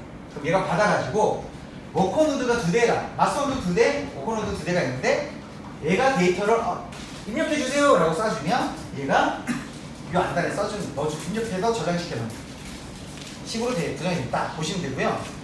보시면 퍼블릭이라고 되어 있는 박스가 있고 프라이빗이라고 되어 있는 박스가 있습니다. 이게 VPC라는 걸 써서 가능한 거고요. VPC가 앞에도 제가 풀버전으로 이제 버추얼 프라이빗 클라우드라고 말씀을 드렸는데, 이제 사람들이 이제 네이버 클라우드 같은 AWS 이런 걸 다 퍼블릭 클라우드로만 인식을 하시는데, 그 퍼블릭 클라우드 자체도 내부적으로 가상화된 네트워크 영역을 만들어서 이걸 외부에서 접근 못하게 프라이빗하게 만들 수 있거든요. 그런 환경을 제공하기 때문에 서비스한다 해서 버추얼 프라이빗 클라우드라고 표현을 하는 건데, 쉽게 말해서 이 퍼블릭으로 선언한 이 네트워크 이 구간은 DMZ 존이라고 생각하시면 돼요. 이거는 그냥 대외 인터넷 통신 가능한 영역. 이 영역은 외부에도 접근 못하고 내부만 영역. 이렇게 이것도 쪼개놓은 거예요. 실제 업무랑 비슷하게. 그래서 외부에서는 바로 이걸로 못 들어가요. 외부에서는 무조건 넣고 싶으면 요 VPC랑 ACG 규칙에 맞춰갖고 이렇게 들어갈 수 있도록 구성을 해놨습니다. 구현 절차는 나중에 집에 가시면 이 자료 버리시면 아깝잖아요. 그래서 저희가 따라하실 수 있도록 절차 이렇게 딱 정리해놓은 거예요. 간단하게. 그래서 맨 뒷장에 관련 링크 다 넣어놨어요. VPC 만들고 서브넷 구성하고 이거 VM 만든 다음에 요거 이거 플럼 같은 거 우리 할지 몰라? 링크 다 넣어놨어요. 쫓아주시면 되고 신청하시면 됩니다. 저희가 이것도 이게 어디 거 작업하는 건데 헷갈리실까봐 다 화살표로 짝대기로 매칭시켜놨어요. 네. 다시 말씀드리면 자료 버리시면 안 됩니다. 네. 이뻐해 주시고요. 이제 앞에서 간략하게 설명드렸으니까 워드프레스 같은 경우는 이제 개인용 웹 블로거 시스템이고요. 여기서 이제 이런 로그들 발생시켜주는 애고, 플로 및 전처리기. 그러니까 이제 앞에는 거창하게 원하는데 이제 이런 로그 같은 거라든지 데이터 같은 거를 수집해주는 애고요. 하둡이란 게 국내에서도 많이 쓰고 외국에서 많이 쓰고, 요즘에 우리나라에서는 이런 거 잘 안 다루시는데 외국에서는 다시 하둡 되게 많이 이제 써요. 그러니까 다시 하둡의 시대가 다시 와요. 그러니까 실제로는 외국에 다시 왔다라고 얘기하고 있고, 제가 개인적으로도 따로 이제 외국의 빅테크 기업들하고도 따로 얘기를 하고 있는데, 왜 그러냐면 뭐 요즘에는 그 다시 국내 같은 경우는 스노우플레이크나 아니면 데이터 브릭 같은 솔루션이 다시 되게 화두가 되고 있는데, 그 오히려 외국에서는 다시 탈 솔루션하고 또 하고 있어요. 왜냐하면 그 데이터를 제대로 다루는 게 어렵다라고 해서, 근데 그 어려운 거를 이제 시장에 선두 치고 있는 이런 데이터 브릭이나 스노우플레이크 같은 거 도입을 써보니까 걔네들은 아예 메이크까지 편하게 할 수 있도록 파이프라인부터 그 다음에 웨어하우스, 마트 이런 것까지 다 어떻게 보면 편리하게 다 주거든요. 그리고 과금적색도 좀 재밌게 돼 있어요. 옛날 매월 얼마, 매년 얼마 이게 아니고 과금적색도 뭐 쓰는 만큼 얼마 뭐 이런 거예요. 약간 클라우드식이에요. 그러다 보니까 외국계에서는 와 접근성도 되게 좋고 체계도 잡혀있고, 앞에서 말씀드렸던 막 제가 따질 거 되게 많다고 그랬잖아요. 내가 종속만 무시하면 진짜 되게 편하게 쓸 수 있어요. 그래서 순식간에 월드와이드 탑이 돼버리는 대표적인 솔루션들이거든요. 근데 문제는 뭐냐면 그 종속이 무시 못하는 거예요. 제주는 내가 부리는데 돈은 쟤네가 버는 거예요. 근데 점점 시장에서는 데이터를 불 일이 더 많은 거예요. 계속 시장에서 좋은 머신러닝하고 AI형 서비스 내가 돌릴 게 너무 많이 나오는데 다 그 데이터 돌려야 되잖아요.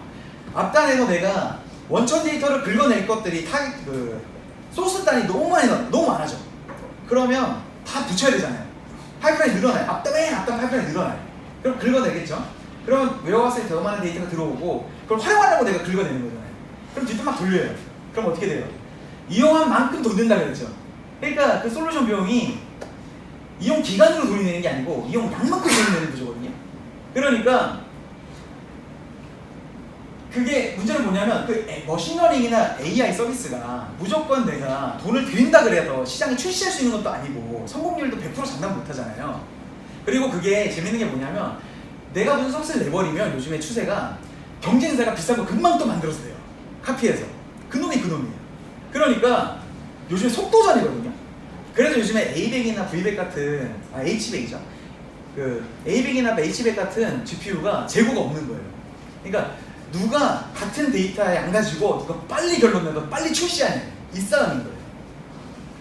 근데 그렇게 돌리다 보면 그렇게 돌리는 싸움이 됐는데, 이제 문제는 뭐냐면 이제 무조건 이제 앞에서는 계속 데이터 플랫폼을 돌릴 일이 너무나 많아지는데 뒤에서는 돈 되는 일은 장담을 못 해버리니까 돈을 누가 버냐면 그 솔루션 업체들이 돈을 가져가는 거예요. 클라우드 사업자. 그러니까 머리 아프잖아요. 근데 그 와중에 그 일을 겪으면서 고객사에서는 공부를 하잖아요. 계속 시스템을 엔지니어링을 하고. 그러니까 고객들이 이거 차라리 그냥 우리가 하나씩 만들면 되겠는데? 해서 다시 원래 외국은 하둡을 많이 썼었거든요. 거기부터. 근데 하둡도 발전을 하잖아요. 하둡 시스템이 계속 에코들이 발전하면서 그 에코 플랫폼을 옛날에 결합시키기가 힘들었거든요. 근데 이 에코시스템이 결합이 되게 요즘 편해요. 그러니까 이제 외국 같은 경우는 이제 다시 온프레임에도 이런 거죠. 아니면 클라우드에서 한번 테스트해보자. 비슷하게 하면 우리가 다른 솔루션을 구현해봤던 거 데이터는 다 있으니까 이거 이쪽으로 데이터 막 미러링 떠가지고 돌려보자. 어차피 주피터 노트북 다른 거는 다 소스단만 바꿔버리면 되니까 이게 되는 거예요, 일부가. 그러니까 요즘에 이런 것도 하고 있어요. 근데 그래서 하도 어렵게 생각하지 마시라 말씀드리는 거고, 저희가 이번에 샘플할 때 적용 데이터 모드도 임팔라로 일부를 했어요. 대부분이 하도 보면 국내 자료 찾아보시면 대부분이 하이브 가지고 예를 많이 드는데 전 일부러 임팔라로 했습니다. 왜냐하면 과거에는 우리나라 같은 경우에도 외국도 그렇고 임팔라 얘기는 거의 없어요. 왜냐하면 임팔라가 유료였어요, 거의. 클라우드랑 하둡이라는 데서 자기들 엔터프라이즈 버전을 샀을 때 임팔라를 제대로 쓸 수 있고, 아파치 임팔라 같은 경우는 세팅해서 같이 쓰기가 너무 어려워서 사용자들이 어떻게 많이 썼냐면, 제가 참고로 옛날에 하도 총판에서 리딩을 했었거든요. 그래서 저만 하더라도 하드볼 할 때 하드에다 하이브를 쓰거나 하드에다 프레스토를 썼어요. 임팔라 세팅해서 쓰는 게 너무 어려워서. 근데 요즘에는 임팔라가 그만큼 편해졌고 네이버 클라우드 같은 경우에는 임팔라 그냥 클릭하면 그냥 세팅이 돼요. 근데 그 임팔라 왜 써야 되냐라고 하면 임팔라가 원래 그 클라우드랑 하드비 되게 큰 회사거든요. 하드볼을 지금 원래 원조라고 해야 되나? 호트럭스 하드볼 아예 인수해버리는 회사까지 돼버렸으니까 그 하이브는 분석 엔진을 돌릴 때 정형 처리할 때 분석 엔진을 돌릴 때 맨유스라는 알고리즘을 돌리거든요. 구글 알고리즘인데 그래서 좀 느려요. 대규모로 돌릴 때 원래 하드비 대규모 처리하려고 비정형 데이터 분산 처리 엔진이잖아요. 근데 임팔라는 자체 엔진 자체 알고리즘 돌려요. 그리고 되게 빨라요. 그리고 하이브는 OLTP 안 돼요. 근데 임팔라 OLTP가 됩니다. 이런 또 장점이 있어요. 근데 그렇기 때문에 제가 일부러 임팔라로 이번에 데모를 여러분들 모셔놓고 임팔라 얘기부터 해야겠다 해서 임팔라로 했어요. 그러니까 여러분들은 어떻게 하면 된다? 그냥 가면 하시면 되고 이 임팔라를 대표적으로 아마존 같은 데서는 아예 상품화 시켜서 낸 게 레드시프트 대표 중에 레드시프트예요. 그러니까 아마존에서는 어떻게 레드시프트를 쓰냐면 DW를 S3를 제공을 하죠. S3를 제공을 하고 그 뒷단을 분석할 때 엔진으로 레드시프트 쓰세요라고 해요. 그 쓸 때 모든 쿼리문이 임팔라랑 똑같아요. 거기서 쓰는 거 그대로 임팔라에서 쓰실 수 있어요. 근데 오히려 레드시프트보다 임팔라가 좀 좋다고 얘기를 하는데 왜 그러냐면 거의 사스잖아요. 거의 사스거든요. 그러다 보니까 오히려 그 표준 서비스를 만들어야 돼도 제약이 좀 많아요. 근데 대신에 이거는 파스인데다가 순수 임팔라니까 그냥 내 마음대로 쓰면 되거든요. 또 단점은 있죠. 사스는 그냥 다 제공해 주잖아요. 파스니까 어느 정도 내가 좀 공부하고 세팅을 해야죠. 근데 크게 세팅은 없고요. 네네.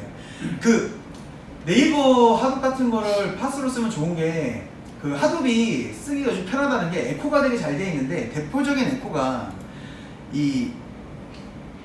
이런 안바리 같은 매니지먼트 콘솔 같은 게 디폴트로 깔려져 있어요. 이게 매니지먼트 대시보드거든요. 이런 UI를 줘요. 그러니까 지금 하드 상태가 어떤지 살아있는지 죽어있는지 이거를 옛날에는 그냥 오픈소스 프리 버전 깔아서 쓰시면 이게 세팅이 안 돼 있어요. 근데 네이버 클라우드 하드 같은 거 쓰시면 그냥 디폴트로 이게 깔려 있어요. 그냥 되게 편하고요. 두 번째로는 내가 임팔라 같은 거 안 써봤는데 어떻게 써? 나 콘솔에서 검은 화면에서 흰 글씨로 어떻게 SQL만 쳐? 걱정 안 하셔도 돼요. 휴라고 하는 이게 휴거든요? 이 URL이가 웹이에요. 휴라고 하는 서드파티 오픈소스인데 이게 또 네이버 클라우드 하드면 디폴트로 깔려 있어요. 그래서 여기서 내가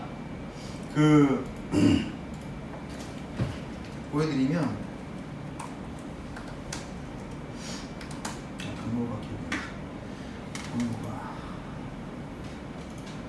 경로가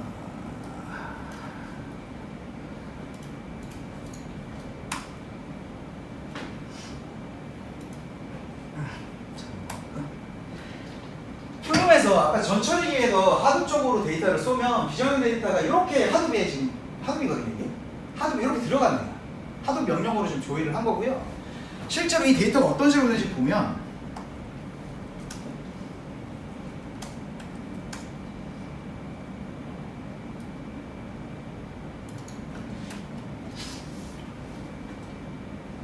이런 식의 이제 액세스로그 데이터가 액세스로그 지금 긁어다 놓은 거거든요. 이런 식의 들어가는 거. 이게 이제 비정형 데이터를 DW에 넣었다고 표현하는 거거든요. 그러면 저걸 어떻게 분석하라고? 이게 이제 결론이잖아요. 이런 식으로 보시면 일반적으로는 다 쿼리 분이죠. 얘들이 쿼리 분석기예요. 정형 분석기거든요. 임팔라나 하이브가요. 그러니까 이 비정형 데이터를 분석가들이 편하게 분석할 수 있도록 크리에이트 테이블 같은 걸로 정형화 시켜줄 수 있어요. 데이터를. 그래서 정형화를 먼저 시켜놓고요. 테이블화 시켜놓은 다음에 여기서 여러분들 일반적으로 쓰시는 셀렉트머 같은 걸로 내가 조인을 한다거나 그룹 파일을 한다거나 오더 파일을 한다거나 기타 함수들 있죠. 이런 걸 써가지고 하는 건데 그런 걸로 그럼 뭘 할 수 있는데 궁금하시잖아요.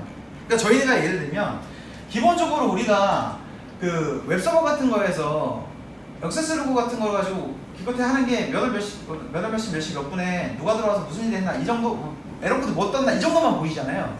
근데 예를 들면 이런 거 그런 것만으로도 하드웨어에 붙인다 그러면 데이터 분석을 한다 그러면 할 수 있는 게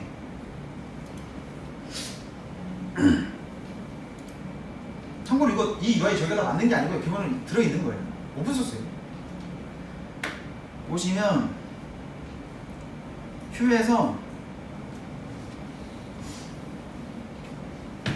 이 테이블이 비주얼라이제이션 4라는 게 뭐냐면 아까 그 비정인 데이터 있잖아요. 이걸 그냥 그 자체 데이터를 가지고 크리에이트 테이블을 저희 팀원이 해서 그 비정형 데이터를 그냥 크리에이트 테이블 해가지고 보시면 약간 길죠.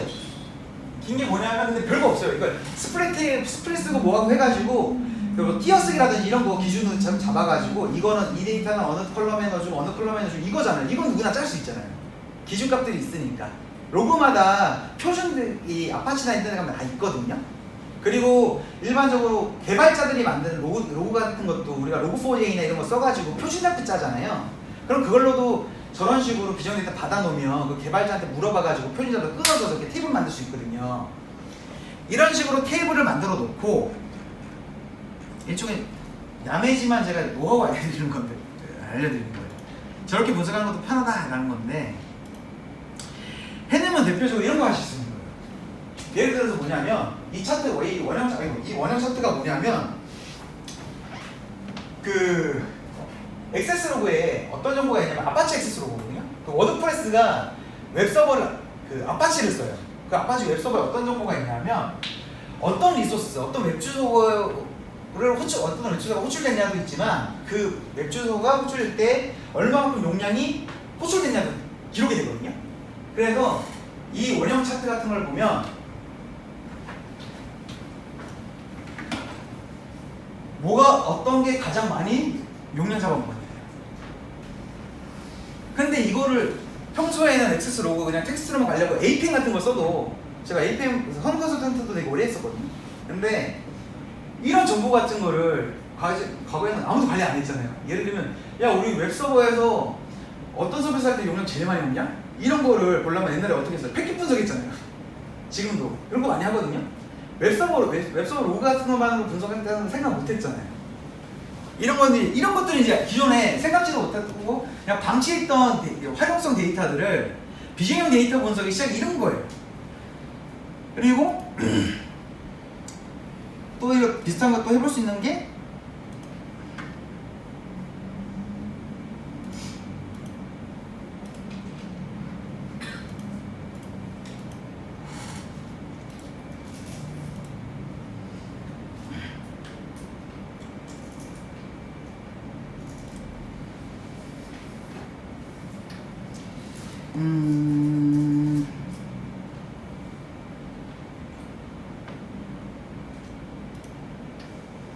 이거 너무 지금 너무 차트 값이 많아서 예를 들면은 이거 같은 경우에는 사용 클라이언트 IP마다 에러 코드가 어떤 것들이 많이 발생했는지 이런 것들 같은 경우도 편하게 이거 별도의 BI 만들어 붙이면 안 되고 다시 한번 말씀드립니다. 이거 그냥 큐에도 그냥 이대로 볼 수 있는 거예요. 별도의 사이언스 안 붙이고 내가 쿼리만 좀 만들 수 있으면 앞에 그냥 플룸 같은 거 써서 이거 오픈소스 플룸도 오픈소스예요. 같은 거 써가지고 내가 억세스 로그 그러니까 처음에 목표 잡으라고 말씀드렸잖아요. 목표 잡고 걸어놓고 다 엮어만 주면 그 다음에 그냥 임팔라 같은 거 제공되니까 처리해가지고 쓰면 되는데 이걸 가장 큰 장점이 뭐다? 이런 하드 같은 걸 쓰면 일단 무종속이에요. 무종속이니까 내가 처음에는 규모 산정이 안 되니까 일단은 네이버 클라우드 같은 데서 좋은 파스 제품을 주는 데서 테스트를 해보는 거예요. 해보고 이게 진짜 우리 쪽에도 가치가 있다 없다 한 다음에 가치가 있는 결과가 나오면 여기다가 머신러닝 붙이고 싶잖아요? 그럼 여기다가 그 주니퍼 노트북 붙이면 돼요. 저도 그렇게 쓰거든요. 제가 머신러닝 컨설팅이나 서비스를 하기 때문에. 그럼 여기다가 다 붙어져요. 여기서 ML 다 돌리면 돼요. 하드 같은 거 쓰면 좋은 이유가 뭐냐면 하드 분산 처리가 되게 빠르기도 하거든요. 그래서 여기서 트레이닝 데이터를 별도 테이블을 만들어서 따로 뽑아내요. 그 다음에 그 데이터를 주니퍼 노트북 붙여가지고 거기다 바로 GPU 포츠에서 걸면 되거든요. 이런 식으로 쓰실 수도 있어요. 근데 만약에 이걸 다른 솔루션을 쓴다 뭐 한다 하면 그렇게 더 잘 쓸 수도 있겠죠. 쓰다가 제일 크게 걸리는 게 뭐냐면 트레이드오프거든요. 그러니까 종속 같은 경우 이게 기업마다 상황이 다 틀리잖아요. 고객마다. 그런 것들을 그래서 제가 앞에 Y와 하우스를 되게 강조를 했던 거고 지금 같은 경우는 하드 같은 거 쓰면 되는데 하드의 단점이 있어요. 가장 큰 단점. 왜냐하면 기본적으로 필요한 리퀘어먼트가 이제 마스터 노드 2개, 데이터 노드 2개 그리고 이제 사스나 파스 상품, 이제 사스 상품 같은 경우는 기본 시작 단가가 싸잖아요. 근데 파스 같은 경우는 앞에 말씀드린 기본 리퀘어먼트들이 있다 보니까 그 리퀘어먼트로 인한 기본 가격 시작 단가가 있는 거죠. 그래서 근데 다르게 생각하면 내가 어느 정도 활용이 확정이 됐어. 그래서 매월 아니면 매년 어느 정도 비용은 이런 데이터 플랫폼이나 머신러닝 AI를 위해서 일정 이상의 예산이 무조건 들어간다고 치면 특정 종속을 안고 특정 솔루션을 쓰는 것보다 하드 같은 걸 쓰는 게 가치적으로 훨씬 커요. 왜? 예를 들면 뭐 이제 자꾸 비교해서 그렇긴 한데 타 CSP에 있는 임팔라 베이스의 서비스를 쓰면 제약된 기능으로 종속의 아키텍처로 무조건 가야 되잖아요. 그리고 특히나 어떤 경우가 있냐면 사람들이 또 대부분 모르시는 게 대부분의 클라우드 프로바이더가 제공하는 오브젝트 스토리지, 대표적으로 제일 유명한 S3 같은 서비스, 이거는 사람들이 비용 싸다고만 알고 있는데 개타고 푼 요금이 있거든요. 데이터를 넣거나 빼면 돈이 나가요. 근데 이게 무료 과금 구간이 있기 때문에 적게 쓰시는 분들은 그걸 못 느낄 뿐이에요. 근데 만약에 실시간 데이터 같은 거 자그마한 데이터지만 많이 넣고 빼는 고객들, 활용도가 높은 고객 같은 경우는 거기서 쌓이는 데이터도 무시를 못해요. 그런데 그런 오브젝트 스토리지를 코어로 쓰는 DW를 쓰면서 뒤에를 그거를 분석기를 이어서 다이렉트 쓰는 경우에는 어떤 일이 생기겠어요? 제주는 내가 부리는데 돈은 벤더가 가져가요. 이런 일이 생기는데 내가 이런 플랫폼을 운영을 한다, 무정에서 플랫폼을 운영한다? 이래버리면 나는 플랫폼 운영비만 쓰면 되잖아요. 정적인 플랫폼 운영비를 하면서 내가 무정적으로 계속 운영하면서 퍼포먼스 내가 조절할 수 있으면서 기능도 내가 제약을 없이 쓸 수 있는 거잖아요. 쓰다가 법과 제도가 바뀌어. 그럼 어떤 게 돼요? 그냥 내가 거의 맞춰가지고 영역을 그냥 뜯어가지고 무정속이니까 내려도 분리만 시키면 돼요. 이런 장점이 있거든요. 그래서 제가 오늘 주제로 기본적으로 파이프라인 설계로 잡았는데 어디서나 쓸 수도 있지만 특별히 그거에 관련된 데모라도 이걸 하는 이유를 하드볼에 잡은 이유가 대부분의 이런 것들을 잘 안내하시는 분들이 없어가지고 이번 기회에 한번 하실 때 아니면 기존에 하시다가도 뭔가 이런 제가 앞에 말씀드렸던 만약에 이런 리스크라든지 잠재적 문제를 안고 있는 고객분들이 꽤 많으셔가지고 있으시다면 이런 것들 한번 고민하셔가지고 뭐 가능하다면 저희랑 같이 해결을 해보시는 게 어떻겠느냐 이제 하는 차원에서 말씀을 드렸습니다. 그러면 오늘 아무튼 이제 두 번째 세점까지 들어주셔서 너무 감사드리고요. 이어서 이제 저희 네이버 클라우드에 김하수 SA님께서 이제 클라우드 하드과 관련해서 레퍼런스 아키텍처 소개를 좀 드리도록 하겠습니다. 감사합니다.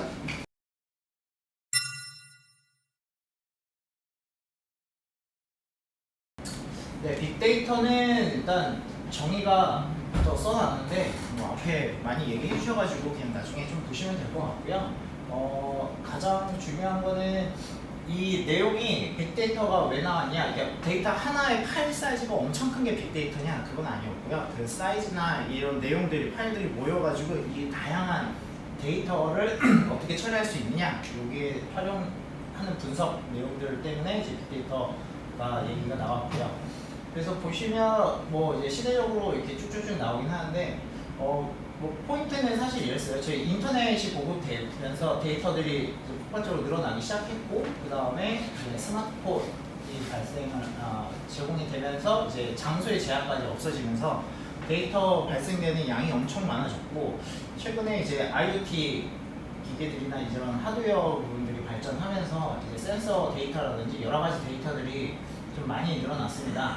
그리고 기존에는 이제 전용 데이터 베이스로 좀 많이 관리를 했다고 하면 지금 발생되는 데이터들은 비정형화된 데이터들이 대다수를 차지하고요. 보시면 연간 발생 데이터로 보면 바이트 단위가 제타예요. 제타가 저희는 사실 예전에 일할 때만 해도 뭐 킬로 메가까지는 괜찮았고 일하면서 이제 기가까지는 좀 익숙한데 어느 순간부터 이제 테라 얘기가 나오면서 이제 최근에는 페타 단위까지도 지금 고민을 하면서 얘기가 나오기 시작하거든요. 그러니까 그러면서 이제 이 사이즈들이 점점 늘어나기 시작하는데 연간 데이터는 이만큼 늘어난다고 예측이 되고 있고, 그러면서 지금 연간 발생하는 데이터가 사실 우리랑은 상관이 없잖아요. 근데 이 데이터를 가지고 처리할 수 있는 이 빅데이터 글로벌 시장 규모도 덩달아서 이렇게 증가를 하고 있다. 이런 거를 지금 보시면 될 것 같고요. 그래서 데이터 종류, 아까 얘기 많이 나왔어요. 비정형 데이터, 그다음에 정형 데이터.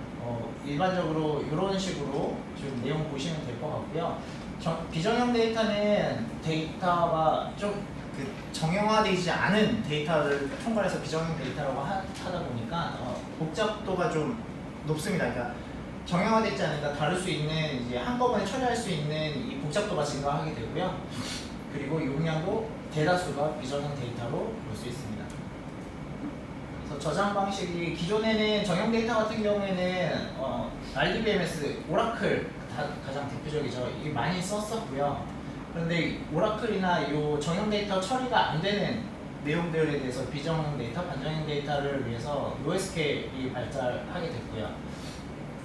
그런데 이제 NoSQL로도 DB로도 도저히 처리가 안 된다. 그래서 대용량 처리 분석을 위해서 분산 파일 시스템이 등장하게 됩니다. 그래서 대용량의 파일들을 데이터 처리를 하기 위해서 이제 저장할 때 한 곳에다가 뭐 여러 개의 쉐어드에서 이렇게 분산해서 저장하는 방식이 빅데이터 처리 데이터 저장 방식으로 좀 적합하게 발전이 됐고요. 빅데이터 활용 이점은 그냥 비즈니스적입니다. 그냥 보시면 될 것 같아요. 넘어가도록 하겠습니다. 자, 그래서 두 번째 챕터는 저희 네이버 클라우드에서 어떻게 빅데이터 분석을 할 수 있느냐에 대해서 설명을 드릴 건데, 요 트래디셔널, 그러니까 기존의 데이터 플랫폼이랑 클라우드상에서 데이터 플랫폼의 이점은 사실 온프레미스에서 클라우드 도입할 때 클라우드의 장점이랑 크게 다르지가 않아요. 그래서 가장 중요한 거는 저희 데이터 플랫폼에서는 일단 고성능 자원 활용이랑 손실현 확장성 이 두 가지를 좀 꼽을 수 있을 것 같고요. 그리고 저희 아까 우리 팀장님 얘기하신 것처럼 금융이나 공공시장에서는 보안 관련된 규제가 좀 있어요. 그래서 그거를 저희는 이제 인증 제도를 통해서 취득을 해놨기 때문에 보안 규정 및 인증을 저희가 취득한 상태라서 클라우드 상에서 데이터 플랫폼 분석을 하면 이런 보안 규정이라든지 다 베이스로 충족을 하게 된다라고 보시면 될 것 같습니다. 네, 이것도 지금 클라우드 도입하는 뭐 내용이랑 기대효과 비슷하고요.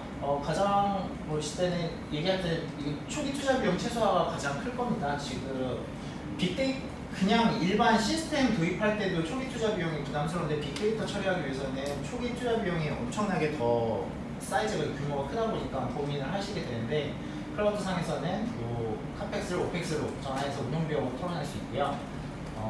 이런 내용들 아까 말씀드렸던 이 민첩성 언제든지 테스트해보고 안 되면 갈아엎을 수 있으니까요. 그렇게 적용하시면 될 것 같고요.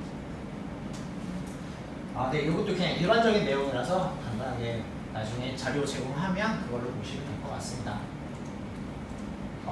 요게 지금 저희 네이버 클라우드 저희 상품군이고요. 저희 데이터 서비스 포트폴리오라고 보시면 될 것 같습니다.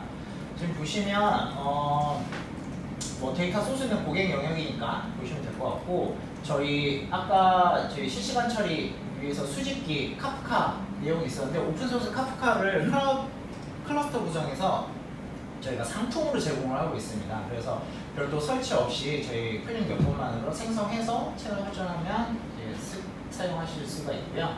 그리고 로그 아날리스틱 요거는 지금 뭐 별도의 오픈소스 베이스는 아니고 저희 그 발생하는 이제 로그들을 수집해가지고 저희가 저장을 하는 상품입니다. 데이터 텔레포터는 저희 상품 온프라미스에 있는 대용량 사이즈를 오브젝트 스토리지로 장비를 이동하는 상품이고요. IT 센서들 이제 연동했을 때 받아줄 수 있는 저희 코어 상품입니다.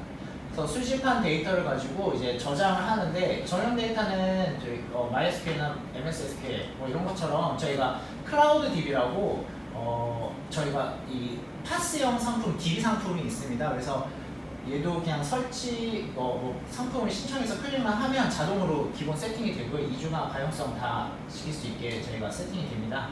그래서 정형 데이터는 이렇게 MySQL이나 MSSQL 사용하시면 되고, 비정형 데이터는 몽고DB나 레디스까지 저희가 관련 DB를 제공하고 있고요. 저장 장소는 오브젝트 스토리지랑 아카이브 스토리지, 장기 보관용 보시면 될 것 같고, 처리는 저희가 그 데이터 포레스트라는 상품이랑 AI 포레스트라는 상품이 있습니다. 얘는 분석 환경을 제공하는 상품이고요. 그리고 이제 분석하기 위해서 여기 서치 엔진은 엘라스틱 서치 베이스로 되어 있습니다. 서치 엔진 상품이랑 그 다음에 ML 관련돼서 텐서플로우랑 클러스터 이렇게 제공을 하고 있습니다. 그리고 이 저장 처리 분석 요 전체 영역을 아우르는 게 지금 사실 하둡 상품이고요. 하둡 상품에서 여러 가지 에코 시스템들을 가지고 통해서 이런 각각의 사용 용도에 맞춰서 활용이 가능하십니다. 그리고 활용할 때 보시면 데이터 박스랑 데이터 박스 프레임이라는 상품이 저희가 있고요. 요거는 이제 거버넌스, 데이터 거버넌스 중심의 저희가 상품인데 데이터 반입 반출 승인 절차가 적용돼 있고, 클라우드 데이터 박스 같은 경우는 저희 네이버에 데이터가 제공이 되고 있어요. 그래서 네이버 사용 데이터를 베이스로 뭔가 이제 분석이나 활용하실 수 있도록 제공해드리고, 박스 프레임은 이 거버넌스만 네이버 데이터를 뺀 나머지 환경만, 프레임 환경만 제공하는 데이터 박스 프레임입니다. 하둡은 네, 하둡도 얘기 많이 나왔으니까 지금 간단하게 보시면 될 것 같고, 아파치 재단에서 빅데이터 분산 처리 위해서 대표 소스 프레임워크예요. 딱 상품 하나로 끝난 게 아니고요. 지금 보시면 가장 베이스가 되는 거는 분산 저장이고 분산 처리, 이 두 개의 기능이 가장 크다고 보시면 될 것 같습니다. 사실 그 하둡은 기존에는 이제 뭔가 데이터 연산 처리를 하기 위해서는 높은 고용량의 스펙의 서버, 그 다음에 이런 애들을 클러스터로 묶어서 뭐 2개, 6개 뭐 이런 식으로 구성을 필요했었는데, 그렇게 되면 이제 세이나 뭐 디스크를 연결했을 때도 저장 스토리지도 대용량의 큰 고용량 스펙의 저장소가 필요했습니다. 하지만 여기서 이제 하둡이 나오게 되면서 하둡에서는 이제 저장 장치를 조그마한 스토리지를 여러 개를 묶어가지고 하나의 논리적으로 묶어서 구성을 할 수 있도록 이제 분산 저장 장치 파일 시스템을 만들어서 오픈을 했고요. 그리고 이제 맵리듀스, 사실 맵리듀스 상당히 좀 복잡해요. 이 저장되어 있는 데이터가 1번 노드에는 있는 데이터가 뭐 3번 노드에는 없고 막 이런 식인데, 여러 가지 데이터들을 다시 또 셔플링 섞어가지고 각각에 맞춰서 처리를 할 수 있게 병렬 처리라는 쪼개주는 기술인데, 요 두 개가 가장 핵심이 되는 요 기능이라고 보시면 될 것 같습니다. 그래서 하둡은 처음에 이 분산 저장, 분산 처리 프레임워크로 처음에 딱 시작 오픈을 했고요. 근데 이 두 개만 가지고는 활용하기가 너무 어려웠어요. 그러다 보니까 여러 가지 프로젝트들이, 서브 프로젝트들이 쭉 뜨면서 여러 가지 생태계가 조성이 됐고요. 그러다 보니까 이런 내용들을 하둡 에코시스템이라고 표현을 하는데, 아까 계속 말씀드렸던 임팔라라든지 휴, 안바리 이런 애들, 이런 걸 지금 에코시스템이라고 보시면 될 것 같고, 이 전반적으로 포함하는 이 의미로 지금 하둡이 얘기를 하고 있고요. 그리고 이 자체로는 사실 그러니까 퍼블릭 클라우드가 오픈되기 전에는 다 온프레미스에 다 설치를 해서 쓸 수밖에 없었어요. 그런데 얘네들이 하둡 전문 상용 업체, 아까 말씀드린 뭐 클라우데라 뭐 이런 애들, 그런 이 하둡 오픈 소스를 뭔가 라이센스화 시켜가지고 자기 제품으로 파는 애들, 그런 애들이 생기면서 그 하둡을 좀 쓰기가 좀 편해졌고요. 그리고 저희 같은 클라우드 업체에서 하둡 상품을 제공하고 있습니다. 파스형, 뭐 사스형, 뭐 여러 가지 형태가 있을 거긴 한데, 그러면서 뭔가 접근성이 더 편해졌다는 걸 보실 수 있어요. 그래서 특징은 뭐 쭉 있는데, 일단 오픈 소스입니다. 이게 가장 그 라이센스 피가 지불하지 않아도 된다는 게 좀 좋고, 근데 이제 단점으로는 이제 오픈 소스의 단점은 이걸 그 뭔가 에러나 문제가 생겨서 누가 책임질 것이냐, 요게가 가장 큰 걱정이긴 한데, 그래서 클라우드 상용화 시킨 전문 업체나 아니면 클라우드 상품을 쓰게 되면 이 부분이 어느 정도 커버를 할 수가 있죠. 이런 식으로 특징들 4가지가 있고요. 하둡 구성은, 내부 구성은 그 하둡 파일 시스템, 이게 저장 장소, 그러니까 이 베이스를 통하고, 그 다음에 지금 아까 있던 그 마스터 노드랑 워커 노드, 그 다음에 데이터 노드, 뭐 이런 식으로 여러 가지 레이어가 있어요. 레이어별로 제공하고 있는데, 여기에 주목할 만한 부분들은 이제 얀이라는 컴포넌트가 추가되면서 이 하드웨어 리소스를 관리를 하기 시작했다는 내용이 좀 중요합니다. 그리고 지금 데이터 노드 이거 보시면 컨테이너 베이스로 돌아요. 아까 얘기했던 그 여러 가지 에코시스템들이 어플리케이션 에코시스템들 같은 경우는 다 컨테이너 베이스로 동작을 하고요. 컨테이너 베이스로 동작하니까 여기서 죽거나 아니면 리소스가 늘어나거나 할 때 이 배치나 이런 부분들을 관련해 가지고 얀에서 총괄 리소스 매니징을 하게 됩니다. 그러면서 확장성이 조금 활용성이 좀 편해졌다고 보시면 될 것 같고요. 데이터 처리 방식은 데이터 블록을 전송하게 되면 얘들을 복제해서 코드화 시켜가지고 데이터 노드를 이렇게 각각 쪼개서 저장을 합니다. 그러니까 특정 데이터 노드에는 일부 데이터가 없고 이런 내용들은 또 자기들끼리 또 리플리케이션 하면서 병렬 처리하면서 저장을 하게 되고요. 필요시 이 데이터 처리하고 불러드릴 때 여기서 이제 각각 이 어디에 무슨 데이터가 있는지를 또 메타데이터에서 관리를 해서 그걸 끄집어내가지고 다시 처리를 할 수 있도록 동작을 하고 있습니다. 그래서 저희 클라우드 하드 상품을 좀 말씀드릴게요. 보시면 하드 여기 각각의 카프카 스팍 뭐 여러 가지가 있는데 요 내용들이 사실 에코시스템들이라고 보시면 돼요. 실제 하드는 하드 HDFS 요 내용들이었는데 아까 말씀드린 것처럼 하드 에코시스템 생태계가 조성되면서 얘네들이 덧붙여지면서 총괄적으로 하드이라고 부르기 시작했거든요.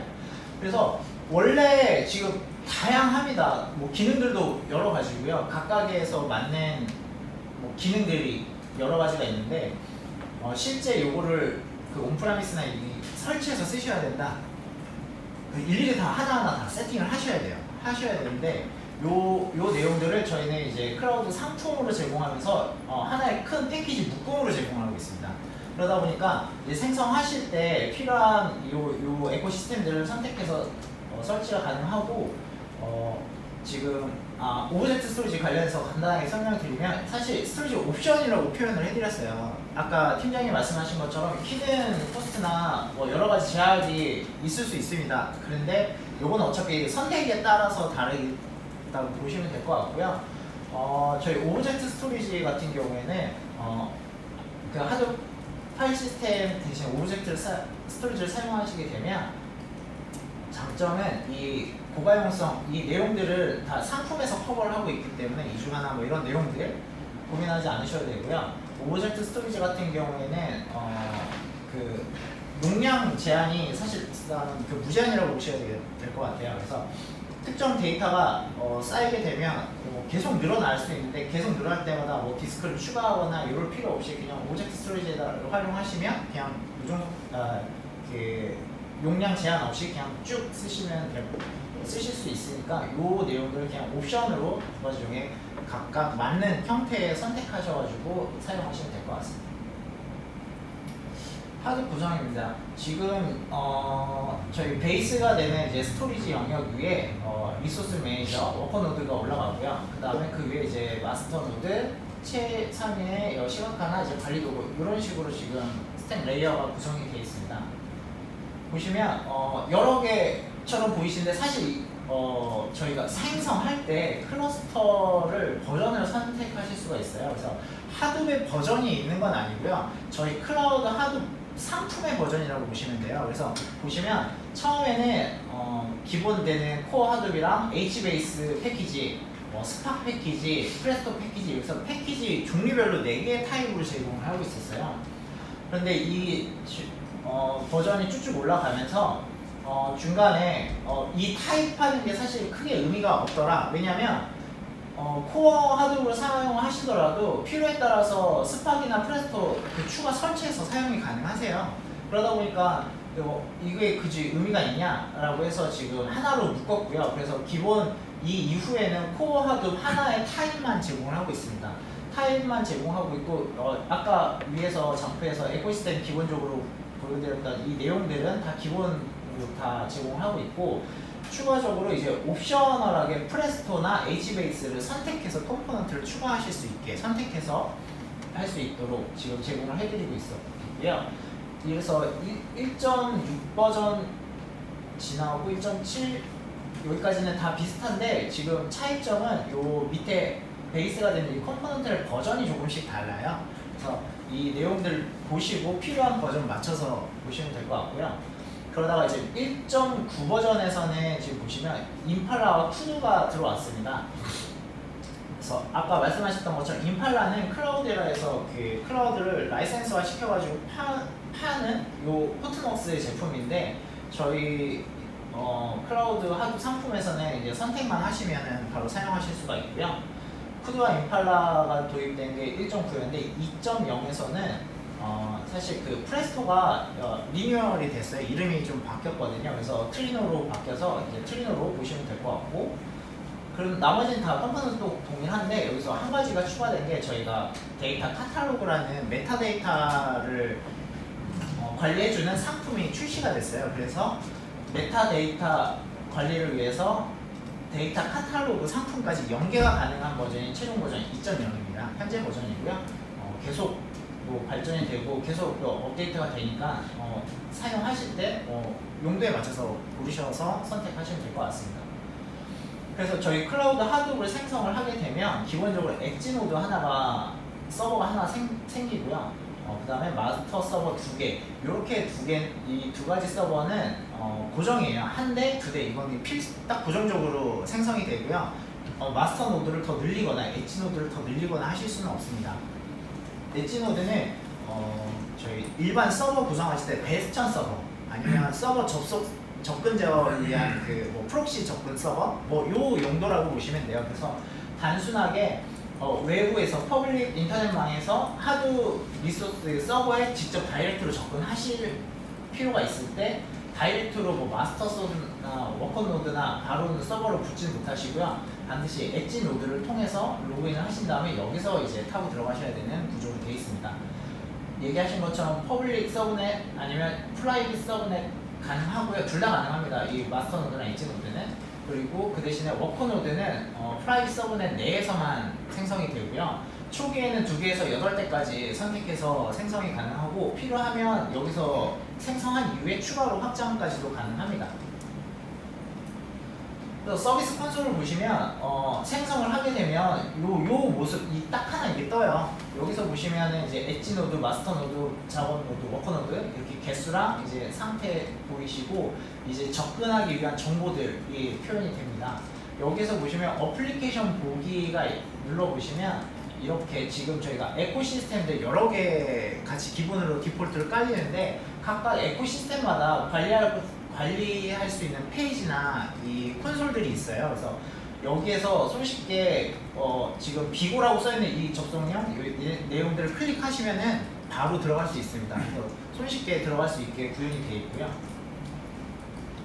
지금 레퍼런스 아키텍처 마지막 챕터입니다. 저희가 이거는 저희 포털 공식 포털에도 빅데이터 관련해서 레퍼런스 아키텍처 2개를 제공하고 있는데 이거는 내부적으로도 계속 업데이트해서 추가할 계획은 갖고 있고 좀 준비는 하고 있는데 현재 오픈되어 있는 내용 위주로 설명을 드리면 저희가 아키텍처 2개는 하나는 배치성 데이터, 그러니까 하루에 한 번 전부 다 데이터를 긁어다가 이제 처리해서 적재하는 요 내용들이라고 보시면 될 것 같고요. 보시면 데이터 소스에서 아까 얘기한 것처럼 서버에서 로그라든지 프론트나 이런 내용들 이런 수집기를 통해서 데이터를 쌓습니다. 그리고 여기 스쿱이라는 이제 하드웨어 에코시스템인데 스쿱 같은 경우에는 이 데이터베이스, 그러니까 정형화 데이터베이스, 그러니까 테이블을 읽어드려서 이 내용들을 그대로 파일로 떨굴 수가 있어요. 그 기능들이 있거든요. 그래서 이 스쿱을 통해서 DB 데이터를 파일로 떨굴 수가 있습니다.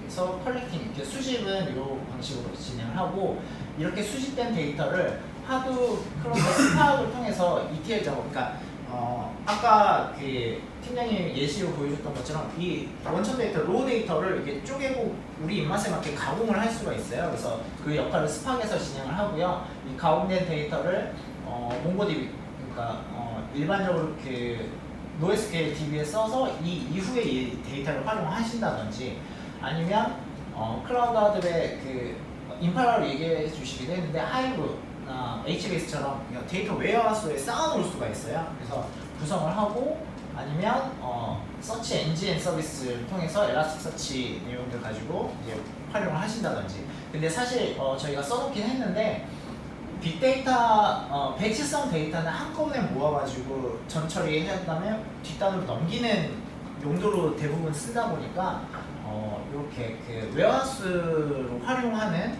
이 케이스가 좀 많은 거라고 생각을 해요. 그래서 이런 식으로 활용을 하고, 근데 지금 이 보시면 일련의 과정들 작업들을 기다렸다가 얘 끝나야지 얘를 돌릴 수 있고 얘가 끝나면 여기다 넣어야 되는데 이거를 사람이 계속 기다릴 수는 없으니까 이거를 작업 스케줄화 시켜가지고 관리 할 수 있는 또 에코시스템이 있어요. 저희가 하드 클러스터 우지를 제공하고 있거든요. 그러니까 우지에서는 이 특정 잡, 첫 번째 잡이 일단 끝나면 성공을 하면 그 두 번째 잡을 수행한다. 두 번째 잡이 끝나면 결과물 가지고 열로 보내고 열로 보낸다. 이런 식으로 일련의 파이프라인처럼 작업 스케줄을 해가지고 자동으로 실행을 시킬 수 있도록 제공하고 있습니다.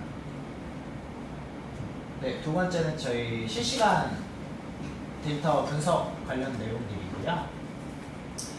실시간 데이터 분석 요새도 좀 많이 들어오고 있어요.